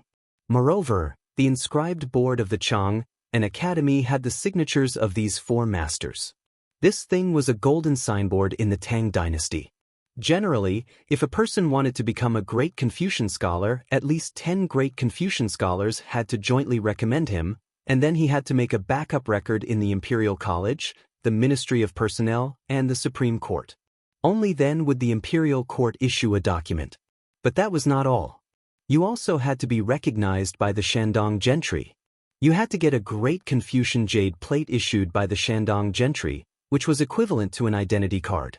Don't ask why the Shandong gentry had such qualifications, because they considered themselves as the descendants of Confucius. Who in the world dared to offend them? Who would dare to question him? At this moment, Yu Shinan also accepted Zhang Feng's bow. This was the etiquette of a junior greeting an elder, and not the etiquette of a student greeting a teacher. If it was someone else, it wouldn't be appropriate, but Zhang Feng was different. On one hand, he was a junior. On the other hand, he was recommended by Yu Shinan. This was equivalent to being Yu Shinan's student. At this moment, Yu Shinan stroked his beard and personally helped Zhang Feng up. Feng Xianling had been eating by himself for a long time. I say, the two of you don't just stand there. Brother Bo Shi, this is Zhang Feng's signature dish and his signature wine. You won't be able to drink it anywhere else in the Tang dynasty except here. As soon as he heard about the wine, Yu Shinan's eyes couldn't help but be attracted by Feng Xuanling's wine bowl. He ignored Zhang Feng, sat down, grabbed a piece of braised bacon, and urged Feng Xianling to pour wine for him. A bowl of wine went down his stomach. Yu Shinan's red nose was like a piece of red-hot iron, so red that it was shining. Ah! Good wine. This is good wine. Ha, come on little friend Zhang Feng, sit down, let's talk while eating. But Zhang Feng agreed. He was about to say a word of thanks, but he held back for a long time and couldn't say it. The problem was, this was his pub, wasn't it? Zhang Feng could only sit down embarrassedly and eat and drink by himself. After 3 rounds of wine and 5 dishes, the 3 of them drank 5 large jugs of 15% white wine.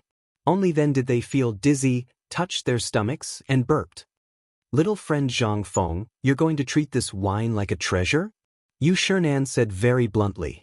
What he meant was, you're going to hide something good. You don't want people to know? However, Zhang Feng knew that if this sentence was said by Lao Li, it must be directed at the wine. However, this was Yu Shinan. How could he not think about what he said? Zhang Feng thought for a while, then said, Mr. Bo Shi, you're joking. Although this wine is good, it's precious because it's rare. I also know that it's better to enjoy it with others than to enjoy it alone. However, this wine needs people who understand it to taste it. Those who only know how to drink like a donkey won't understand the true essence of this wine. Yu Shinan smiled. Little friend, are you saying that White Deer College is also like this? No. Mr. Bo Shi, you're joking. The college is a place to educate people. How can it be compared to wine? But do you know that the path of a teacher is not easily taught? I know. However, although I've waived the entrance fee, every student has to work at White Deer College to pay off their debts. Hearing this, Yu Shinan's interest was piqued. Then tell me, how do you intend to pay off your debts? How come I've heard that you're using work as a substitute? Zhang Feng knew that this old man was here to ask about this. After all, the stubborn scholars of this era all believed that books should not be studied for nothing. This was also the reason why scholars in this era were superior to others. However, Zhang Feng did the opposite. He directly let everyone have books to study. Wasn't this a huge taboo? However, The reason why no one came to find trouble with him was mainly because of Zhang Feng's unimaginable philosophy of running a school and those incomparably complicated subjects. Everyone thought that he was just fooling around. On the other hand, this college, in the eyes of the people at the top, was actually just a toy for the crown prince. Chapter 625. Zhang Feng said after pondering for a while, "Mr. Bo-Shi, may I ask how many literati there are in this world?" "Less than one level." Zhang Feng asked. "Then may I ask if these people can pick up their swords and go to the battlefield to kill the enemy when the country is in danger?" Yu Shinan thought for a while, and his face became serious. "Well, may I ask Mr. Bo-Shi, why should the literati be one level higher than the common people?" "Why is that?" "In this time of famine, it is the literati who suffer. Can what we learn from books help the world? When the country is in danger, can these literati protect the country?" Yu Shinan's face changed. He sighed and said, "No." Zhang Feng also sighed. He pointed out the window and said, "The literati of the Tang dynasty occupy one level, but they have a salary every day. The poor people can only face the yellow soil. They are like peonies surrounded by the common people. Think about it. If a garden is full of weeds and yellow soil, won't it be beautiful? If there are not only peonies in this garden, but also other flowers and plants to serve as a foil, then what would it be? This is a garden of flowers. The former is like the current situation of the Tang dynasty. I am not talented, but I can't bear to see that there is only one peony left in this beautiful picture of mountains and rivers. Therefore, I use my own strength in this way to add a little green to this garden." Yu Shinan's entire body turned solemn. And so did Fang Xianling. In fact, he came to Zhang Feng's place today because he was pestered by Yu Shinan. In Li Shimin's study, Yu Shinan accidentally learned about Zhang Feng's calligraphy and found a poem that didn't belong to the collection in Fang Xuanling's study. He couldn't help but be interested. But he didn't know. The poetry collection that Li Shimin had shown him was only half of it. To be precise, it was not even half of it. It was just that Li Shimin picked out a few poems and didn't let him finish reading them. However, all of this had shocked Yu Shinan, which was why he had strongly recommended Zhang Feng. But now, Yu Shinan had a deeper understanding of Zhang Feng. This guy looked a little rash, but when he said that, Yu Shinan really saw a different side of him, especially Zhang Feng's view of the current Tang dynasty. It was not something that a person of his age could understand. "Little friend Zhang Feng, you're right, but people are divided into different grades and ranks. This is something that has existed since ancient times. Don't tell me that you think this is wrong. When people are just born, there is not much difference. As long as they have enough to eat and wear, it is enough. The difference is what happens after they have spiritual wisdom. At this time, the differences between people will be revealed one by one. Some people, with a teacher taking the lead, are like an old cow teaching a calf to plow the field and pull a cart. With some teaching, they will make faster progress. Without teaching, they will naturally make slower progress, and even live in ignorance for the rest of their lives. Without considering a monster like you, the difference between those who have read books and those who have not can be reflected. Thus, the division of the upper and lower, the division of the 3 grades and 9 ranks, and the division of the social class, came out. In ancient times, people practiced slash-and-burn cultivation, and it was difficult for them to survive. That was why there were groups of people for warmth and ethnic groups. After living in groups, they got more food, and there was trade between ethnic groups. And this led to a few things. Some people got more and some people got less. Therefore, there was selfishness. That was why there was everything after that. At birth, people are good by nature. Their natures are similar, but their habits are different. Yu Shinan said this very slowly, and the essence in his eyes made Zhang Feng a little shocked. But this was a matter of philosophy. Zhang Feng nodded and said, "I know what Mr. Bo-Shi means, but just now you said that people are good by nature. Their natures are similar, but their habits are different. That is to say, everyone should be equal." "Wrong." Yu Shinan waved his hand. He sighed and said, "If that is the case, it is really beautiful, but do you think it is possible?" "Yes. The reason why there is a division of the upper and lower, and the division of the social class, is to better survive. If there is no one who centralizes power and controls power, then who in the world will have a good life? Take the three kingdoms as an example. How do you think the people lived in troubled times? Zhang Feng also fell silent. Yu Shinan said, "Boy, I know what you are thinking. You just want to create more useful people for the Tang dynasty. This is a good idea, and I support your approach. But you have to remember one thing, and that is nature. Don't forget nature, otherwise." Zhang Feng's face was solemn. How could he not know what Yu Shinan meant at this time? He couldn't help but take a deep breath and bow. This student has learned something. Ha, you are worth teaching. Brother Feng, you've won. Yu Shinan laughed heartily. Then he waved his hand and motioned for Zhang Feng to get the wine. Zhang Feng fetched a jar of wine and personally poured it for Yu Shinan. However, at this time, Zhang Feng suddenly thought of something. Chapter 626. Didn't he go down the mountain because of this matter?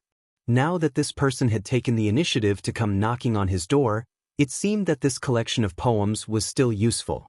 Tomorrow, he would have to distribute all the poems so that those great scholars would take the initiative to come knocking on his door. Wouldn't that be wonderful?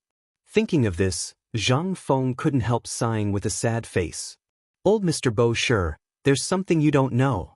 Although I have the intention of teaching and educating people, I can't cook without rice. Fang Xianling glanced at Zhang Feng. How could he not know what this guy was up to? But he couldn't say anything. After all, he knew the situation on the mountain. At this time, seeing Zhang Feng's appearance, Fang Xianling could only help him and said, "Brother Bo Shi, you didn't go to Feng Zi's place, but my son has been there for more than 10 days. The last time he came back, I heard that there were basically shacks there. You don't know, right? This guy emptied his family's property in exchange for 20,000 dawn of grain. Without his 20,000 dawn of grain, the price of grain in Chang, in city would be 10 times higher." Hearing this, Yu Shinan couldn't help but look at Zhang Feng in surprise. He stroked his beard and nodded. "That's right. Practice what you learn and apply it. This is my role model for scholars. Don't worry, if you have any difficulties, just tell the old man. Although the old man isn't as magnanimous as you, and doesn't have 20,000 dawn of grain, there are many students from the old man. When the time comes, I'll write a letter to ask them to help the academy, and also show my sincerity." Hearing this, Zhang Feng hurried to the left. "Thank you for your kindness, Mr. Bo Shi." Yu Shinan laughed heartily. The three of them drank a cup of wine and saw that Zhang Feng was still frowning. Yu Shinan asked again, "It seems that you have something that you can't tell me?" "Of course. And it was a big problem." Hearing this, Zhang Feng sighed again and nodded. Yu Shinan narrowed his eyes. "Let's hear it. The old man wants to see who is so bold as to go against the academy issued by the Emperor's imperial edict. Don't worry, old man will take care of this matter for you. Tell me what exactly." "Old Mr. Bo Shi, this isn't a matter of who's against you. Like I said before, I can't cook without rice." Yu Shinan put down a piece of bacon in surprise and asked, "Tell me about it." Seeing that Yu Shinan had taken the bait, Zhang Feng said, "Everything is going well in the academy. In the past few days, we have accepted almost 1,000 students. If we count according to the number of students who have come to the academy in the past few days, it is estimated that there will be about 5,000 students." Yu Shinan couldn't help but cry out in alarm. "So many people? What are you trying to do?" Zhang Feng spread his hands. As this brat said, "It's precisely to add some color to the great Tang's flower scroll. Moreover, I've opened up many subjects, which is why so many of these poor people are flooding into my academy." "I know what you are worried about. Yes, my academy does have a lot of people. However, only a few of them may soar to the sky, but what about the rest? Although my academy is not like the Imperial College, where some people are selected from the root, the people who can graduate from my academy can basically escape from poverty. And the key lies in the subjects that I have set up." Yu Shinan heaved a sigh. In fact, Yu Shinan had long heard of Zhang Feng's unimaginable teaching philosophy. To be honest, in the beginning, Yu Shinan really didn't care about such things. He could find an experienced teacher in the market and learn for 3 to 5 years. Then he could reach a higher level and earn some money to support his family. Why did he have to come here? But when Zhang Feng mentioned the picture scroll, Yu Shinan couldn't help but accept Zhang Feng's idea. However, 5,000 people. One could imagine how much effort it would take to nurture all these people. If it was him, he wouldn't do it. However, the so-called subjects still aroused Yu Shinan's interest. Young friend, there are so many people. Are you sure they are all attracted by your subjects? That's what the old man couldn't figure out. In this academy, which one doesn't strive for excellence? It's easy for people like you to make up the numbers. Seeing that Yu Shinan was slowly taking the bait, Zhang Feng said, Mr. Bosher, although 5,000 people are a lot, it's still too little for the current Tang dynasty. I urgently hope that if there are 50,000 people, or even 500,000 people who can read, then the Tang dynasty can really be prosperous and the people can live in peace. What do you mean? It's very simple. Look at the current situation of the Tang dynasty. Basically, the trade and commerce has crossed Lingnan, Zhenla, Tubo Turks, and other countries. But this is only a small number of people. And among these people, who can really understand some exquisite trade. Besides, the best and most popular things in the Tang dynasty are tea leaves, silk, and ceramics. But these things are basically in the hands of a small number of people. Think about it. When the time comes, the Tang dynasty is bound to start the age of navigation. At that time, how can these little things meet the needs of the foreign people? How can the Tang dynasty really become a prosperous country? So, there's only one word. The Tang dynasty is poor. Chapter 627. Yu Shinan was a little confused. What this kid said was wrong. Everything he said was correct. Basically, there was one thing in many things nowadays, and that was the wine. If everyone could open up this kind of brewing technique, wouldn't everyone be able to live a good life? But it was easier said than done. Could it be that this kid wanted to? Kid, are you saying that you're going to hand them all over the place in your academy? And the forging technique of the invulnerable shield and the invincible spear that you mentioned before? Yes. Zhang Feng slammed the table, and then picked up his wine glass and clinked it with Yu Shinan and Fang Xianling. Then he said, Actually, old Fang knows my plan. Brother Bashi, you don't know yet, right? Let me tell you a secret. Don't tell anyone else. Seeing Zhang Feng pull him up, Fang Xianling couldn't continue sitting there. He whispered in Yu Shinan's ear, You should have heard of this thing called the mysterious scripture, right? This kid knows this stuff. Moreover, it is said that Mozi and Lu Ban comprehended part of it, and that's why they were able to comprehend that kind of strange skill. You don't know that the previous strategy against the Turkic Tubo and the other countries, and the lifting of the blockade at Guanlong, were all made by this kid. Yu Shinan couldn't help but think highly of Zhang Feng again. You mean this thing was made by this kid? Fang Xianling glanced at Zhang Feng and said, Not only that, the cooperative and the fine salt that you praised so much were also made by this kid. What? This time, Yu Shinan finally couldn't sit still. He had always thought that this was made by the emperor and several state dukes. But he didn't know that these things, from politics to national policy to business, were all made by this kid. He finally understood why Li Shimin and the others respected Zhang Feng so much. Thinking of this, Yu Shinan stared at Zhang Feng and asked, If that's the case, then the beer and barbecue on the market were all made by you? Zhang Feng shrugged. Not only that, your favorite bone-strengthening powder was also made by this kid. Fang Xianling directly told Yu Shinan everything that had happened. Yu Shinan was so shocked that his mind was in chaos. The strategic planning of the nation, the things in the business world, and the lewd tricks, all of these were created by this kid? Was he even human? How was this possible? He couldn't link all of this to Zhang Feng. If it weren't for Fang Xuanling's words today, he would have thought that the locust controlling stuff and the Nyang bone-strengthening powder were all Sun Simiao's doing. Speaking of the locust controlling stuff, it seemed that this kid was also the one who made it. Otherwise, if he had a way, Dr. Sun wouldn't have hidden it for so long. And there would be rumors about it in the outside world. What kind of freak was this kid? Had he really read that amazing scripture? Su Rian and the others had never seen that amazing scripture, but this thing had been widely circulated. At that time, It was rumored that Confucius got the amazing scripture and created the Book of Songs. Later, Mencius, Lao Tzu, and the others became the greatest Confucian scholars one after another. After that, although this amazing scripture was widely circulated, it had never appeared in the world again. Yu Shinan couldn't help but feel a little restless at this time.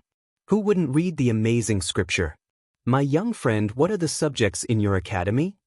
Finally, Yu Shinan asked the question in his heart. Hearing that, Zhang Feng said, in reply to Mr. Bo Shi, my White Deer College's main subjects are the 3-character classic, the Book of Songs, and mathematics. Poems, books, etiquette, and other things are supplementary. Among them, there are physics and chemistry. These things are the foundation of my academy, so only a very small number of amazing geniuses are qualified to sign contracts and study them. And among them, it includes the production and research of the textile machine that can be controlled and weaved day and night. There's also the research of the stainless steel, which is to make an impenetrable shield and an invincible spear. You should have heard that Old Shen is setting up a car factory and a shipyard. These are the most sophisticated things. When the time comes, they will be researched in a place that I named the Research Institute. The others can also learn some basic things. There are also military studies, medical studies, business studies, forging, manufacturing, brewing, and other professions. Finally, I will temporarily set up 3 factories on Shao Mountain. One is a steel factory that specializes in mass production of shields, spears, crossbows, and so on. Another one specializes in brewing the tires of iron carriages and war chariots. The last one is the textile factory I mentioned just now. On one hand, it's to provide them with a lucrative career. And the other reason? It's also because they are poor. If you want to run this big academy, you will need a huge amount of money, so... Zhang Feng said everything that he wanted to say in an eloquent manner. However, he didn't explain what those subjects were. However, business studies, medical studies, and other skills were nothing more than craftsmen. Yu Shinan knew a little about them. Not to mention the skills of a chef. He had tasted Zhang Feng's skills when he was in the palace. He also knew a little about the brewing industry. However, there were only 4 subjects. He couldn't understand. Chapter 628. Little friend Zhang Feng, this old man knows about mathematics. I've also seen it in Lao Li's house. However, this old man still doesn't understand physics, let alone chemistry. Can you explain it to this old man in detail? Yu Shinan's curiosity was piqued. He knew a little about physics, as well as the magical division and multiplication table. He also learned some things from his conversation with Du Ruhui. Du Ruhui, who mastered this thing, was actually able to handle the complicated matters of food distribution, registration, storage, and so on. How shocking was this? If it was an ordinary person, facing thousands of people coming to buy food or exchange food every day, wouldn't it take dozens of people to handle it? This could not help but highlight the power of mathematics. But what was physics? Although he had heard of it, what he heard was definitely different from what Zhang Feng said. Zhang Feng also knew that Yu Shinan would ask this. He deliberately dragged it out and said, Old man Bo Shi, actually, this is the highest level of mathematics. For example, if an illiterate person doesn't even know how to read, how can he learn the Book of Songs? However, when Zhang Feng saw the displeasure on Yu Shinan's face, he hurriedly said, the so-called physics is actually studying something. For example, how to use the power of nature to transport water to a mountain instead of using manpower. Also, how to make a caddy of iron and a caddy of cotton fall from a high place at the same time and land at the same time, etc. These are all more profound things. They all require the foundation of mathematics to be able to calculate things. Isn't this what the fraud is studying? Yu Shinan instantly lost interest. What about chemistry? What's that? This, Zhang Feng was a little speechless. At this moment, he did not know how to explain it to Yu Shinan. There was no way to explain it. How to explain it? After thinking for a while, Zhang Feng said, Do you still remember the thing I mentioned just now? My research institute is to study how to let the people eat their fill, wear warm clothes, and have a warehouse full of food. Also about the ship. "Oh right, old Fong, have you told this to Mr. Bosher?" Fong Xianling shook his head. "I haven't told him yet. This thing hasn't been done yet. How can I tell him? But now that you've said it, I'll tell him, okay?" Fong Xianling pursed his lips and told Yu Shernan everything about the shipyard, the Sea Silk Road, and the car factory. Yu Shernan was dumbfounded. Especially the kind of iron ship that didn't need manpower to paddle and could move the ship. What kind of thing was that? This was something he had never heard of. What was this? This was the real lewd trick. Compared with the craftsmen who called themselves strange masters, if this thing was really built, the Tang dynasty would really enter the golden age. Plus, there would be endless food, those looms, and the invincible spears and crossbows. Although Yu Shernan did not agree with war, the foundation of a country was its military. If there was no strong military, how could the safety of the people be guaranteed? Zhang Feng, this brat, simply included everything from military, to business, to agriculture. Yu Shernan did not dare to think about it. He hurriedly asked, "Young friend, what you said, is it chemistry?" These things, whether it's physics or chemistry, are all called science. But it's still too early to talk about these things. You can just think of it as fun. This thing still needs time to be revealed. People in this era did not understand these things at all. They did not even have the basic common sense of life. If you said too much, people would only think you were crazy. But the reason why Zhang Feng told Yu Shernan at this time was that this guy was the most representative Confucian scholar of the Tang dynasty. His academy needed such a person to hold the fort. Otherwise, Zhang Feng would not have bothered to say these things. After all, if he said it too early, people would only take it as a book. Only when he said it at the right time could it have an unexpected effect. Yu Shernan also understood Zhang Feng's meaning. He nodded and said, "Don't worry. I understand what you said. But what's the matter with the military? Could it be that you want to train soldiers?" This was also what Yu Shernan was most puzzled about. Compared to science, that stuff was like a divine object that couldn't be found anywhere.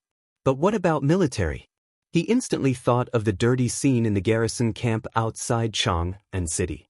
This was simply like the difference between heaven and earth. How could it be possible to combine these two things that were originally completely unrelated? Moreover, it was in White Deer Academy?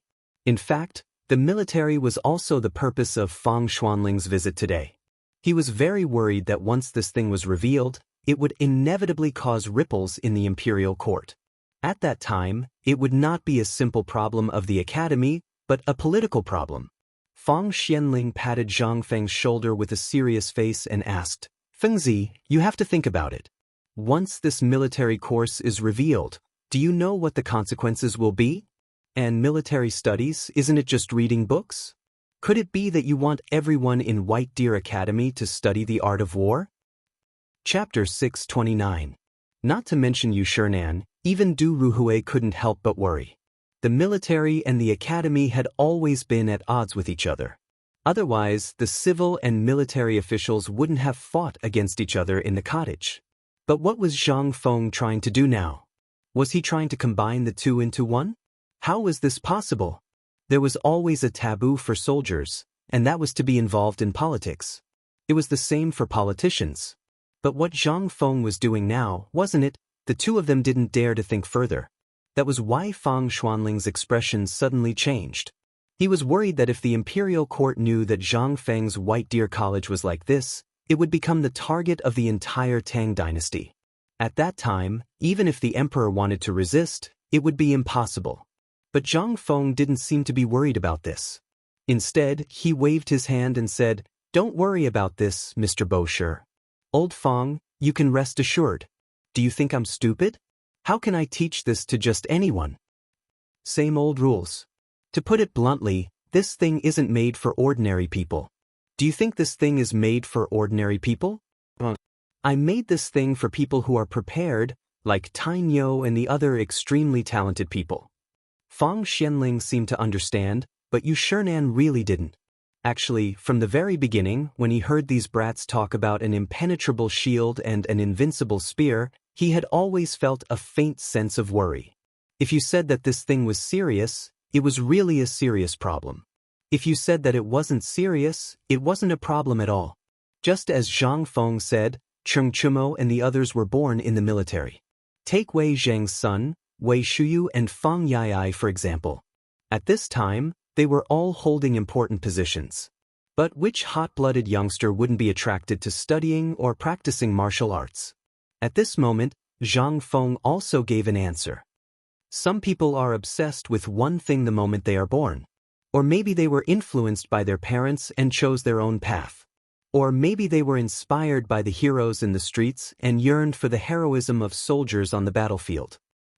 And there are even more people who are addicted to books, unable to extricate themselves. For example, do dabbing. Old Fong, you should be able to understand why he is so obsessed with books, right? You're always running around outside, doing housework, and even working hard outside. When you return home, you'll pressure and criticize them. You must stand out. Of course, I'm not saying that your concern is wrong. It's just that you've been instilling things into your son for a long time. Have you ever thought about your son? As the saying goes, one is marked by the company one keeps. In the long run, their character will be determined from a young age. And my White Deer College can solve this problem from the root. First, from the moment you enter the college, if you don't have the ability, you should build a shelter for yourself. Lao Tzu doesn't want such a bookworm. The other type of person is the arrogant type. Lao Tzu will grind them until they don't even have the courage to raise their heads. This is a form of training. I once read a sentence in a book. A flower in a greenhouse will never be able to withstand the wind and rain. On the contrary, a person who has been exposed to the wind and rain for a long time will desperately want to climb up. What I want to do is to let the flower in the greenhouse have some time to grow. As for the person who has been exposed to the wind and rain for a long time, I will suppress the desire in his heart. So, young friend, you mean, Bo sure finally couldn't take it anymore. Although what this brat said was right, but this was really long-winded. He couldn't take it anymore. Everything Zhang Feng said seemed to have no basis, but it was just right, especially the sentence, one is marked by the company one keeps. This was something that even the great Confucian scholars of this era couldn't fully understand. He could actually say something like that. Yu Shernan couldn't help but have a whole new level of respect for him. As for the military concept that Zhang Feng talked about, Yu Shernan also started to look forward to it from the bottom of his heart. Yu Shernan couldn't help but ask again, young friend, what you said about one is marked by the company one keeps. Where did this sentence come from? Zhang Feng was a little confused. He scratched the back of his head, unsure if Yu Shernan actually didn't know about this. But when he saw Yu Shernan's expression, he said, isn't this a sentence from Jin Fu Xian's The Proclamation of the Crown Prince? Don't tell me Mr. Bo sure doesn't know? This was a famous sentence from the ancient times. He actually didn't know? A great Confucian scholar of this era didn't know? How could this be? When Yu Shernan heard this, he narrowed his eyes and thought for a long time. He had read Jin Fu Xian's The Proclamation of the Crown Prince, and so on. But this was the first time he heard of this. But all of a sudden, Yu Shernan thought of something. That was the well-read Chu Suiliang. He didn't know where this guy was. Was there such a rare book? He heard that this guy had been reading all kinds of unique books for the past 2 years. Could it be that this book was also unique? Otherwise, why hadn't he heard of it before? Chapter 630. However, Yu Shernan faintly felt that he had been led astray. After thinking for a while, he could not think of a single clue. He glanced at Fang Xianling and saw that Fang Xianling was not surprised. He could only temporarily suppress the doubts in his heart and asked, little friend, do you mean that you want to educate them from their roots? Zhang Feng slapped his thigh and once again thought of a famous saying, Mr. Bo sure, some people are great in life. They don't have to worry about tomorrow since they were born. They can live a life of luxury. But they don't think that sometimes, a meal or a drink is the dream of a poor student. Zhang Feng pointed to the meat and wine on the table and said, take the food on our table for example. This table is worth at least 100 coins, right? If it was in the hands of a rich family, it wouldn't matter. Isn't it just 100 coins? But have you ever thought that this 100 copper coins might be a harvest that a poor family wouldn't even dare to dream of in a year? not to mention eating and drinking. If this trend continues for a long time, it will inevitably cause a catastrophe. Yu Shinan and Fang Xianling heard this and could not help but ask in unison, what catastrophe? In their view, this was just a normal thing. Zhang Feng lightly pointed to the door and said, people have dreams. Just like how we think when we see such a table of delicious food before we go to school? It's bound to be. One day in the future, I will eat meat and drink wine like this. Isn't this normal?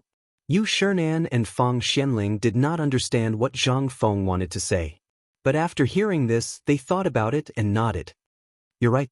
This is a normal reaction. But don't say it. This shouldn't be, right? Zhang Feng sighed and put the wine cup on the table. He stood up and shook his head with his hands behind his back. Big and very wrong. In fact, this thing is called a dream.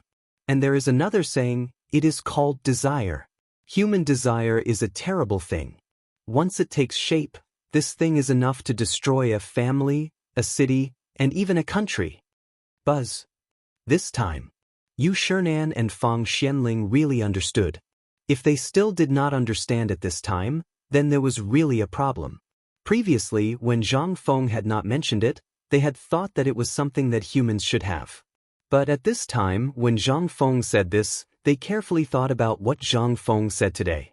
Yu Shinan could not help but ask, Zhang Feng, little friend, you mean you want to use military training to temper these people's temperament? Zhang Feng gave Yu Shinan a thumbs up in approval. That's my goal.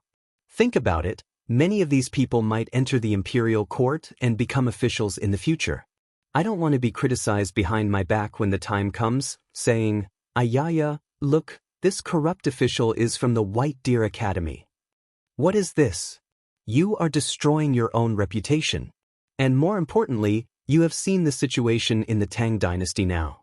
The 3 lives and 6 ministries system, plus the system of recommendation for the imperial examination, basically, many talents are in the hands of those big families. And here, I am equivalent to a clear stream, not mixed with any interests. I only care about how many people I train. Under the premise of no interests, how can I not train the next generation of qualified successors? Yu Shinan heard this. He was a little touched. But more than that, he admired him. He stood up and bowed to Zhang Feng like a Confucian scholar. Zhang Feng was so surprised that he hurriedly stood up and bowed back. Yu Shinan let out a deep sigh. Presumably, this is all your military knowledge, right? Although Yu Shinan pointed it out, Zhang Feng's face didn't turn red at all. After all, if Yu Shinan, a great Confucian scholar, didn't think of these things, then Zhang Feng doubted whether his reputation in this lifetime was exaggerated. Mr. Bosher is right. These things are actually called psychology, mixed in every curriculum. And in military, these things are called psychological tactics. Think about it.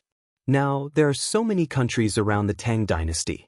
In the far west, there is the black-clothed Abbasid Caliphate, which is not inferior to the Tang dynasty, and some countries are even more powerful than the Tang dynasty. What I need is the skill sand table training, the ability to go to the battlefield to kill the enemy, and the ability to subdue the enemy without fighting under the condition of being familiar with military books. This, Yu Shinan smiled bitterly and interrupted Zhang Feng's endless speech. Young friend, don't say any more. Old man doesn't understand these things, and he doesn't want to understand them. This old man knows that this is your ability, and old man can't probe into it.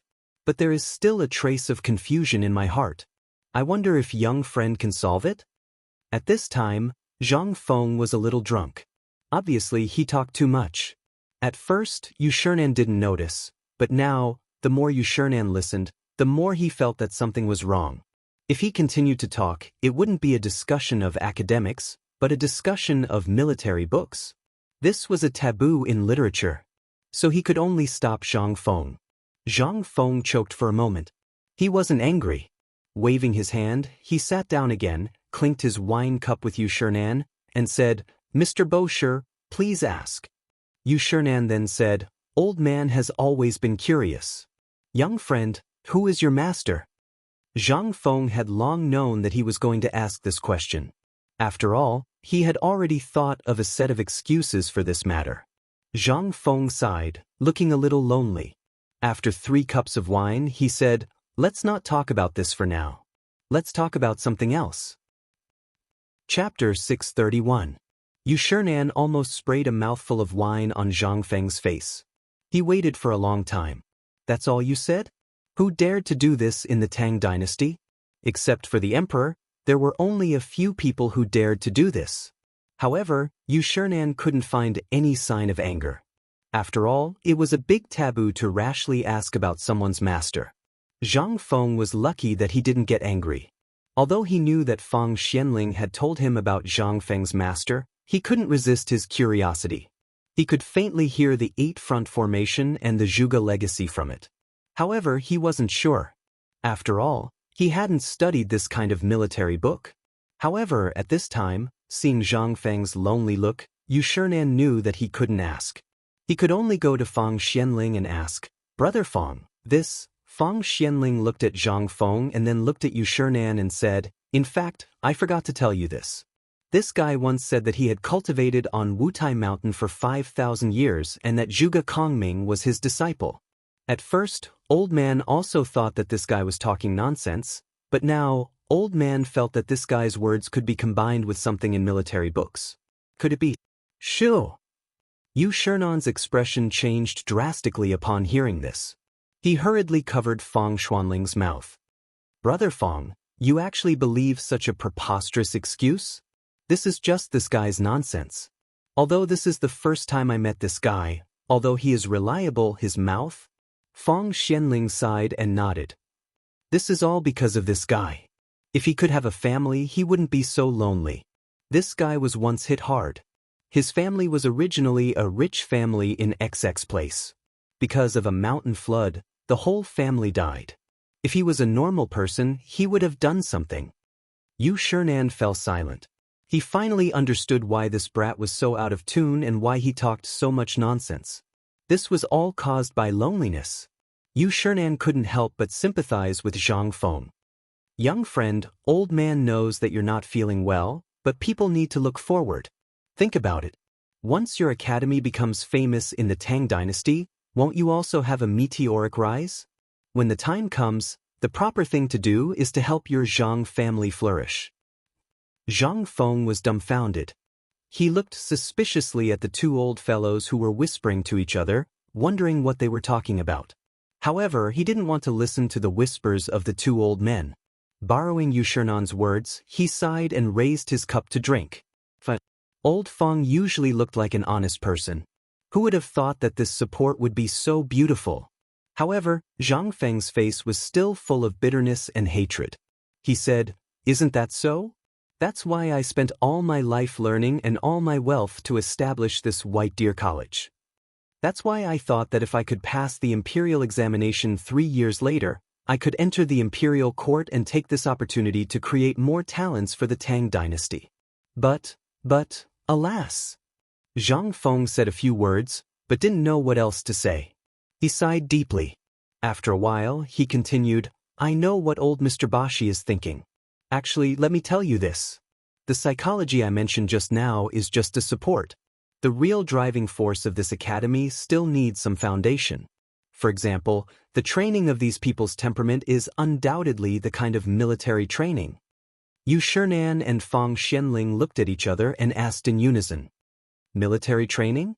Is it the kind of drill in the military now?" Zhang Feng shook his head and said with some disdain, "Those are just the fighting skills of children. I don't want to learn from them. The military training I mentioned is a complete system, including physical training, resistance to beatings, fatigue resistance, and even the ability to react in severe fatigue, etc. Those who can get through this stage, no matter if they are in the military, politics, literature, or business, at the very least, they will have a good physique and a good temperament. Those who do not have a strong temperament will be automatically eliminated in less than half a month. Do you think I'm really stupid? There are so many people who need to eat. Where can I get food for them? This way, I can let the flowers in the greenhouse have a chance to be tempered by the storm. As for the ordinary people, I can show them the hardships and sufferings of climbing up. This way, they won't go astray on the road of life. Zhang Feng used about 4 hours to tell Yu Shinan the complete content of the military training, as well as its benefits. Yu Shinan, on the other hand, was initially disdainful of Zhang Feng and somewhat resistant to his long-winded speech. Gradually, he was shocked by Zhang Feng's understanding of human nature. This was what truly shocked him. In the beginning, Yu Shinan had looked down on Zhang Feng, but in the end, he had taken the initiative to ask questions. Gradually, he had come to understand the situation. From today onwards, this kid was talking about military science. However, this also made Yu Shinan a little shocked. This was military science? If one had to make a comparison, the things that were popular in the military now were simply **t. If His Majesty knew about this military philosophy, how would His Majesty react? Chapter 632. Finally, he took the bait. Zhang Feng cheered in his heart. But at this time, Zhang Feng knew that it was the real beginning.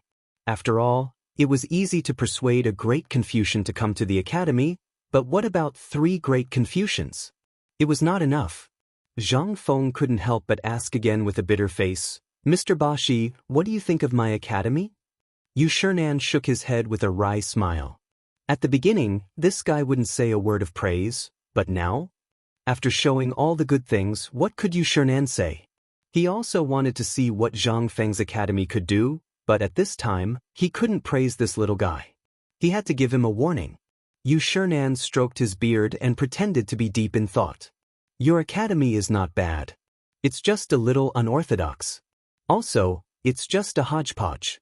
There's nothing new about it." Zhang Feng's eyes widened. "It's okay. Damn it. If you have the ability, go to the Tang dynasty and find me an identical one. Believe it or not, if you can find me, I'll ask for that person's WeChat and Weibo accounts." In this era, there was no one else who could have such advanced ideas except for people like him. And such an advanced education idea was a perfect teaching method that was implemented in almost all schools except the aristocratic schools. Military training. Although Zhang Feng didn't know the purpose for the time being, it might not have much effect in the future, but in the Tang dynasty, its meaning was very different. This was a turbulent era, and someone might make trouble for you at any time. What's more, in history, the Turks would really break with the Tang dynasty next year. The peace that Li Shimin exchanged with his white horse on the bank of the Wei River only lasted for more than a year. But at this time, even with his intervention, although the situation was reversed, would Li Shimin give up fighting the Turks? After all, the humiliation he had suffered at the hands of the Turks was something that no one would ever forget, needless to say, Zhang Xian. Furthermore, Zhang Feng had been to the reclining house and learned from the veterans what the military training in the barracks was like. After all, the Chang'an Navy was in Chang'an City, which could be seen from afar. That was simply pushing him to his death. What kind of training could a chaotic battle in a bandit's lair produce? According to Zhang Feng's knowledge, the Tang dynasty lost at least several thousand people every year, sometimes even tens of thousands of people. How did these people die? Wasn't it just a chaotic battle, coupled with military measures that didn't have the slightest bit of hygiene habits that killed them? However, none of this could be seen in White Deer College. He didn't have much hope that he could completely change the military camp. Besides, he didn't have the ability to do so. What he wanted to do was to start from White Deer College and transfer the disinfection of alcohol and the routine military training to the Tang dynasty. He wanted the academy to blossom in all aspects, be it moral, intellectual, physical, or aesthetic. This was the flower that he had mentioned to Yu Shinan before, the foil that he needed. At this time, when he heard Yu Shinan's evaluation of him, Zhang Feng couldn't help but feel anxious. After all, this was his blood, sweat, and tears. He had basically dug out all his foundation, but in return he was only told that it was okay? No way. This was definitely not okay. I say, Mr. Bosher, although my academy doesn't have a collection of books now, Lao Li owes me a collection of prefaces to the Orchid Pavilion. Also, I have arranged for Li Gan and the others to search for a large number of rare ancient books. Also, I still use the conventional teaching methods, such as the Book of Songs. Don't think that I only teach a little here. Moreover, the teaching time here is rationalized. In the morning, the military training begins at 5 in the morning. After that, there will be 2 hours of recitation of the Book of Songs and so on. After that, there will be a quarter of an hour break before teaching mathematics. After that, there will be a 2-hour break. The afternoon is divided into 3 segments. The first segment is the literature class of the 100 schools of thought. Then there's the common sense elective courses, such as medical theory and general knowledge, as well as the detailed division of manufacturing and military affairs. In the evening, there will be military training. If you still think that these are not enough, then this kid really has nothing to say.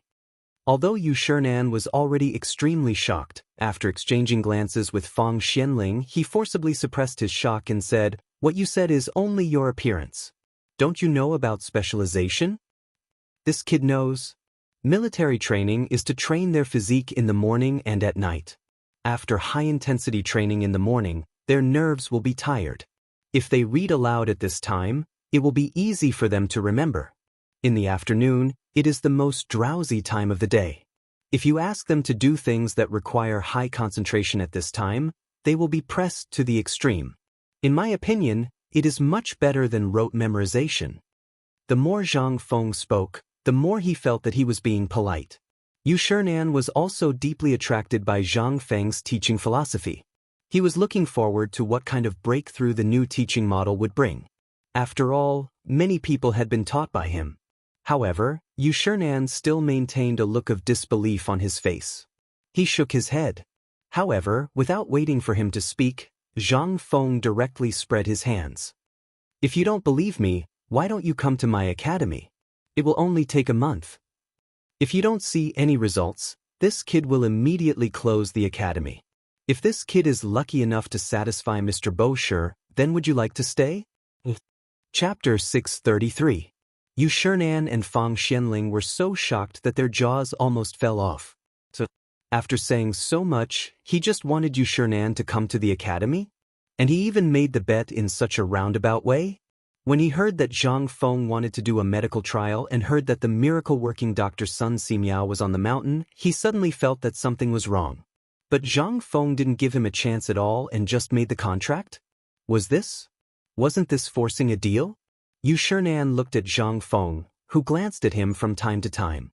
He was angry and amused at the same time. "If you want to invite me to the academy, you have to say it clearly." "What are you doing?" Yu Shinan heaved a sigh. "Well, if I had known, old man wouldn't have come here today. Now I've gotten myself into trouble." "Alas, old man thought you were doing something. It turns out that you've been digging a hole for old man." Although Yu Shinan looked angry, he didn't feel anything in his heart.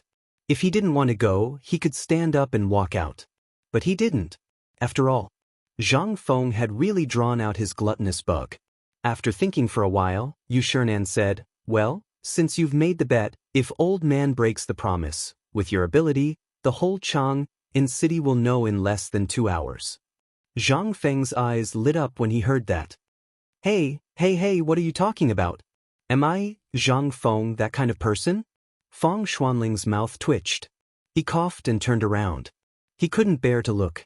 Now he really knew Zhang Feng's ability. They hadn't done anything yet, but he had already won over Yu Shinan. This was a literary titan that even the emperor had to deal with carefully. He, in such a short period of time, actually, this little demon. Fang Xianling couldn't help but write down Zhang Feng's bad habit of digging holes in his notebook. He had to go back and study it. Otherwise, when he sold him, he would still happily count the money for Zhang Feng. But at this moment, Zhang Feng's words made Fang Xuanling's hand tremble. He almost threw the wine glass away. Zhang Feng rubbed his hands and looked at Yu Shinan, saying, "Mr. Bashi, don't worry. You will see results within a month after the academy opens." Old man doesn't care about these things, but I heard that the scenery of Mount Shao is unique, and there are caves and waterfalls accompanying it. What kind of residential area are you building there? I heard that the house is not bad. Prepare a big house for the old man, facing the waterfall. Okay. Don't worry, I will get you the best place. Zhang Feng immediately agreed. Now that Yu Shinan had won over, Zhang Feng's heart was as sweet as honey. However, he rubbed his hands and asked, "But Mr. Bashi, I heard that you, Chu Swale Elder Chu, Oyang Sun, Elder O, and Shue Jiha, Elder Shue." Stop. Yu Shernan couldn't help but explode. "So you, kid, are not only lusting after me, but also want to take these old bones into Mount Shao? What do you think you have in Mount Shao?" If it was just him, then Yu Shernan would have considered it as a favor to Li Shimin and would have also come. Moreover, he also didn't want to miss out on this opportunity. But now, he actually wanted to trap his 3 good friends in? How could that be possible? Yu Shernan stood up, his face gloomy. "Kid, don't go overboard. Do you know who the 4 of us are? If it weren't for your poetry collection, the old man wouldn't have come to see you. As a junior, he agreed to go to the academy because of the novelty of your academy. You actually hit the snake with the stick and want them to come?" Yu Shernan was so angry that he laughed. "Then show me what you're really capable of." "That's right, I remember that the previous Dragon Boat poetry meet was cancelled due to various reasons. If you want the 3 of them to come, then show me what you're really capable of." The Mid-Autumn Festival Poetry Meet is a grand event that gathers all the literati in the world. When the time comes, I will also be participating. If you're really capable, then let those 3 old fogies come to you during the poetry meet. As they spoke, Yu Shernan had already walked to the door. However, at the door, Yu Shernan paused and looked at Zhang Feng. He said meaningfully, "The old man thinks highly of you." Zhang Feng was speechless. How the F***ck could this be? However, wasn't it just a poetry meet? Just nice, Lao Tzu would make a pot of stew for him. He was just worried about not having a teacher. He even sent this to me? Good. At that time, there will be so many poems from the Tang and Song dynasties. I don't believe that I will lose. Alright. Thank you for your kind words. I will definitely be there on time. However, Zhang Feng's eyes turned and said, "Mr. Bosher, why don't I give you 2 jars of wine?" Yu Shernan, who had just walked out of the door, heard this and could not help but pause again. He seemed to hesitate. However, in the end his rationality was defeated by Zhang Feng's wine. Yu Shernan sighed and said, "Is the old man the kind of person who is greedy for wine? If you really want to give him, why not give him 10 jars? But Chapter 634. Yu Shernan felt that he had been played by this kid again. However, he couldn't detect any abnormalities. In the end, he could only shake his robe and leave.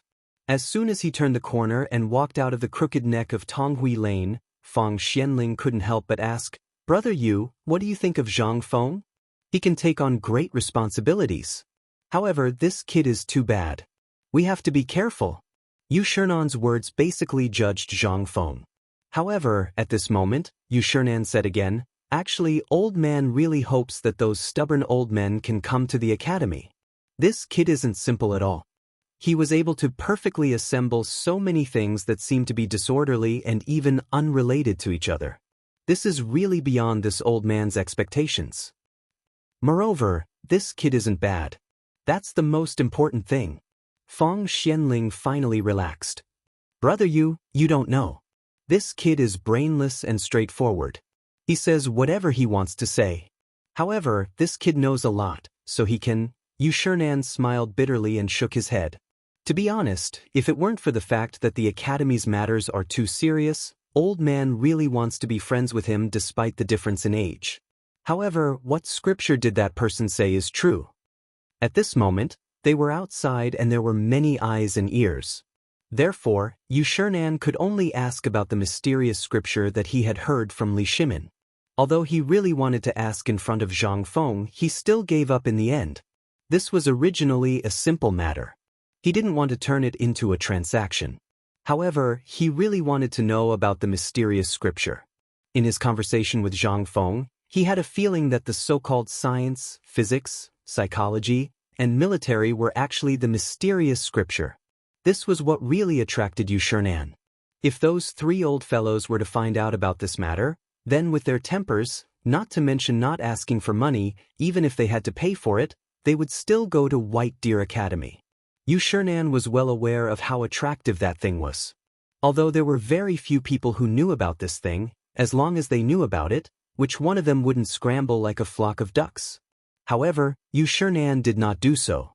After all, he felt that this kid had set a trap for him today. He felt uncomfortable and disgusted.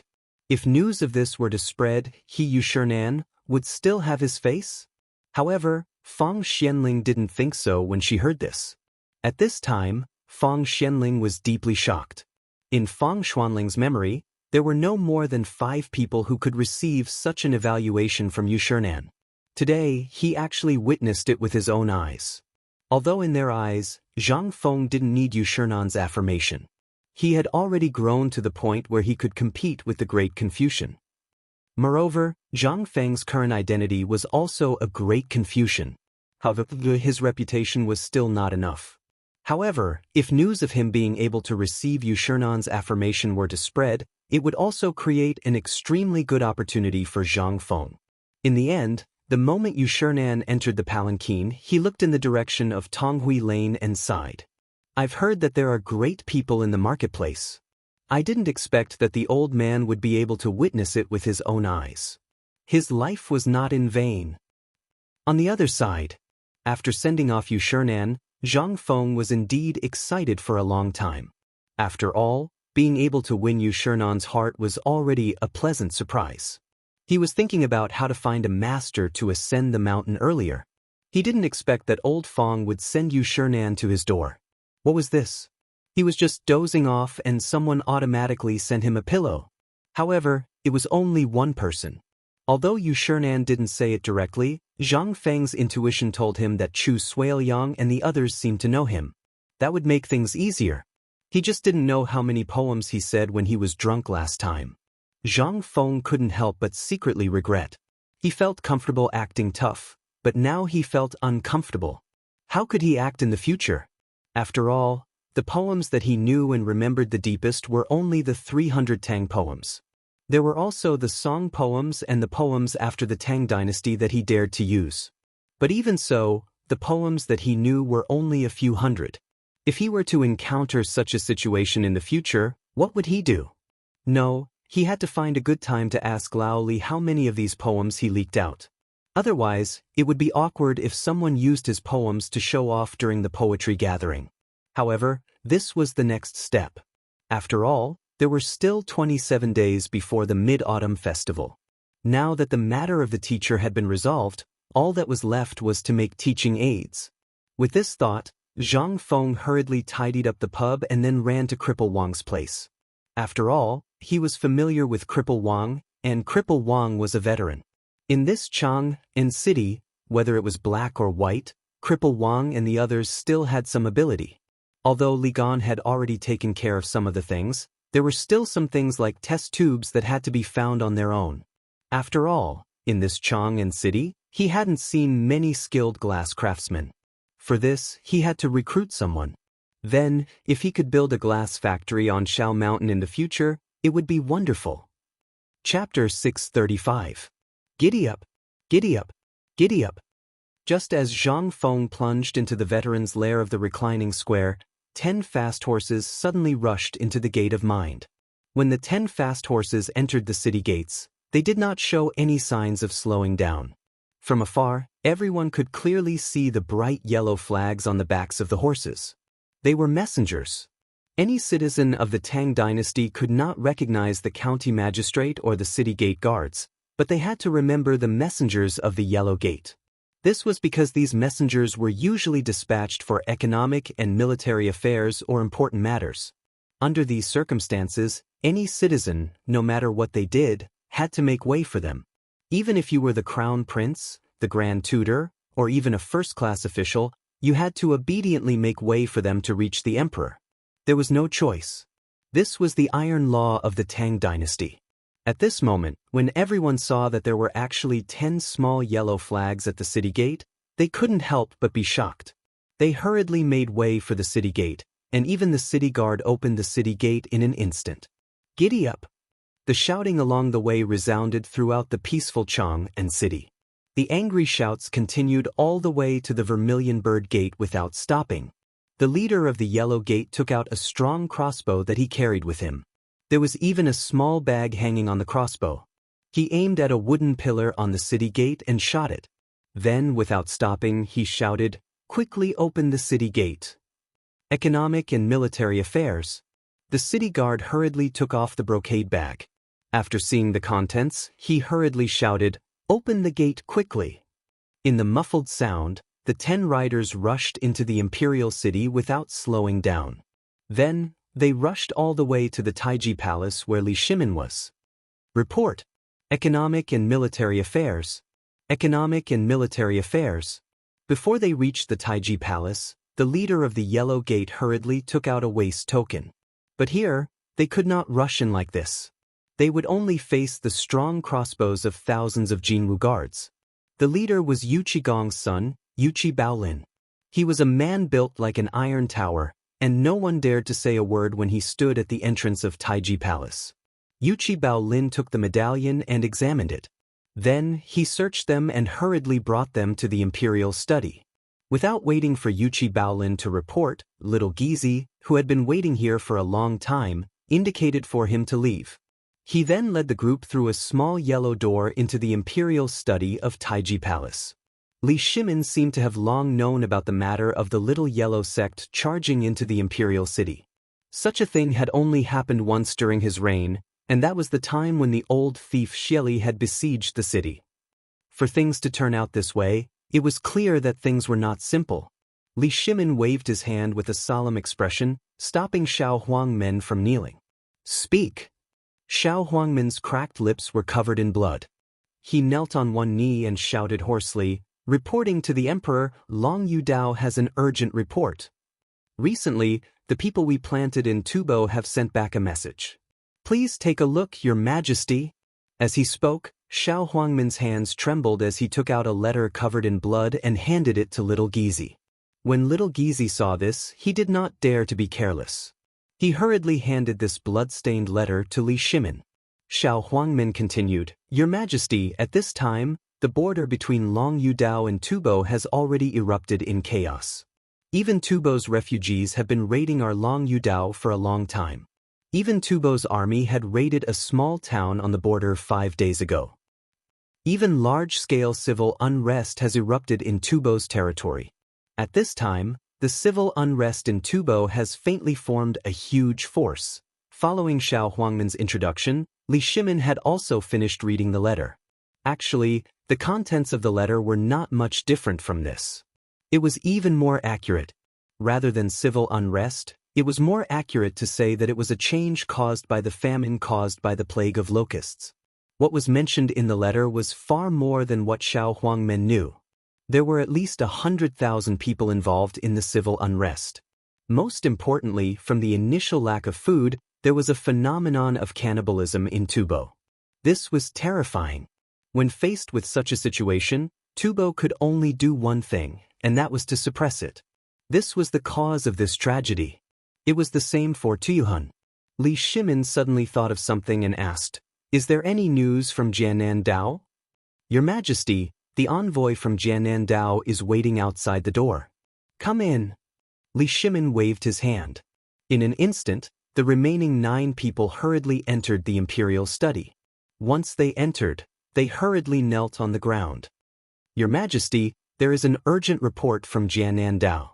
Yongchang, Yaozhou, Kun Prefecture, and the neighboring Yazhou Prefecture have successively encountered an influx of refugees from Tubo. A large number of soldiers have even participated in the plundering. Min Prefecture, Hezhou, Yaozhou, and the other places of Guanyi Dao have also been plundered many times. The local garrisons have requested to go to war. There is a report from Yuzhou that the Turks have recently made unusual military movements. It is suspected to be related to the civil unrest in Tubo." Listening to the reports one after another, Li Shimin's eyes suddenly emitted a murderous intent. He was also ambitious. This was heaven's will. If he could make use of this opportunity to take down Tubo and Tuyuhun, then... Chapter 636. Li Shimin had long wanted to take action against Tubo, an uncertain factor. But because of some things, Li Shimin could only put it aside for the time being. But now, this was God's will. Did God want him to subdue Tubo? Thinking of this, Li Shimin waved his hand and interrupted everyone. "Present all the memorials." I'll decide on the specific matters after tomorrow's court meeting. After everyone left, Li Shimin carefully read the documents one by one and then asked, Xiao Gizi, do you think it's okay to send troops now? Xiao Gizi was stunned. It was the first time the emperor had asked him this question. Xiao Gizi thought for a moment and then said, Your Majesty, if we send troops now, we don't have any justification. I think it's okay to first deploy troops in these places that are often robbed and then station a large number of troops to guard the market. Li Shimin was silent. Tell Cheng Yaojin, Yu Qigong, Qin Qiong, and the others to come quickly. As you wish. Li Shimin was very conflicted. Looking at the territory of the Tang dynasty and Tubo, which was deep in the Tang dynasty, he really felt more and more uncomfortable. If he could take this opportunity to directly eradicate Tubo, it would definitely be a magnificent feat that would make him famous for 100 generations. Didn't the old stubborn people in the court say that he didn't have any great achievements during his reign? If he took down Tubo, just as Li Shimin was getting more and more excited and wished that he could directly lead the troops to kill Tubo, Yu Qigong and Cheng Yaojin walked into the imperial study with Qin Qiong, who was relatively smaller than them. Old General, Subordinate General, Cheng Yaojin, Yu Qigong, and Qin Qiong pay respects to your Majesty. Several people's voices interrupted Li Shimin's imagination. Dear ministers, please take a look at these secret reports. Li Shimin pointed to several secret memorials on the table. The three of them accepted the order and went forward to check them. However, at this time, the three of them frowned deeply. Even Cheng Yaojin, whom Li Shimin had been looking forward to, was frowning at this time. What? Is there anything wrong with this secret memorial? Li Shimin was a little angry. When Qin Qiong heard this, he looked at the three of them and said, Your Majesty, this secret memorial is very detailed, but I feel that it is a little unusual. Your Majesty, I also think it's a little strange. Logically speaking, if such a big thing really happened in Tubo and they really couldn't defend it, they would definitely come to the Tang dynasty for help. But until now, no one has come. It doesn't make sense. How could they not know what the emperor meant? To be able to know at the first moment, and then not be in a hurry to discuss countermeasures, but to summon the generals in Chong, and the meaning was self-evident.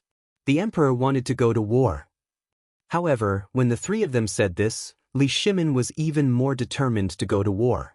If we go to war with Tubo and Tuyuhan now, what do you think our chances of winning are? The three of them were shocked. Was the emperor determined to go to war?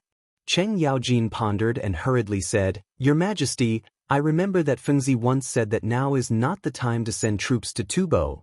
Li Shimin interrupted Cheng Yaojin a little irritably. I know this, but now is a heaven-sent opportunity. If we don't seize this opportunity, the Turks' garrison in Yuzhou has shown signs of a large number of mobilization. It seems to be related to Tubo. If we miss this opportunity and let the Turks invade Tubo, the Tang dynasty will be in danger. Your Majesty, we can't think of it this way. If we send troops now, we are bound to encounter the Turks.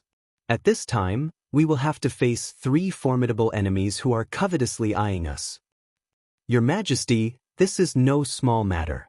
If we make a move now, it will definitely affect the whole situation. No, the whole situation will be in chaos. They are already dissatisfied with the things we have just taken control of. If we send troops now, what will the people of the world think of us? We don't have a good reason to send troops. The three of them spoke one after another and directly rejected Li Shimin's words. At this time, Li Shimin was also a little hesitant. He waved his hand in annoyance and said, You can leave first. Let me think about it.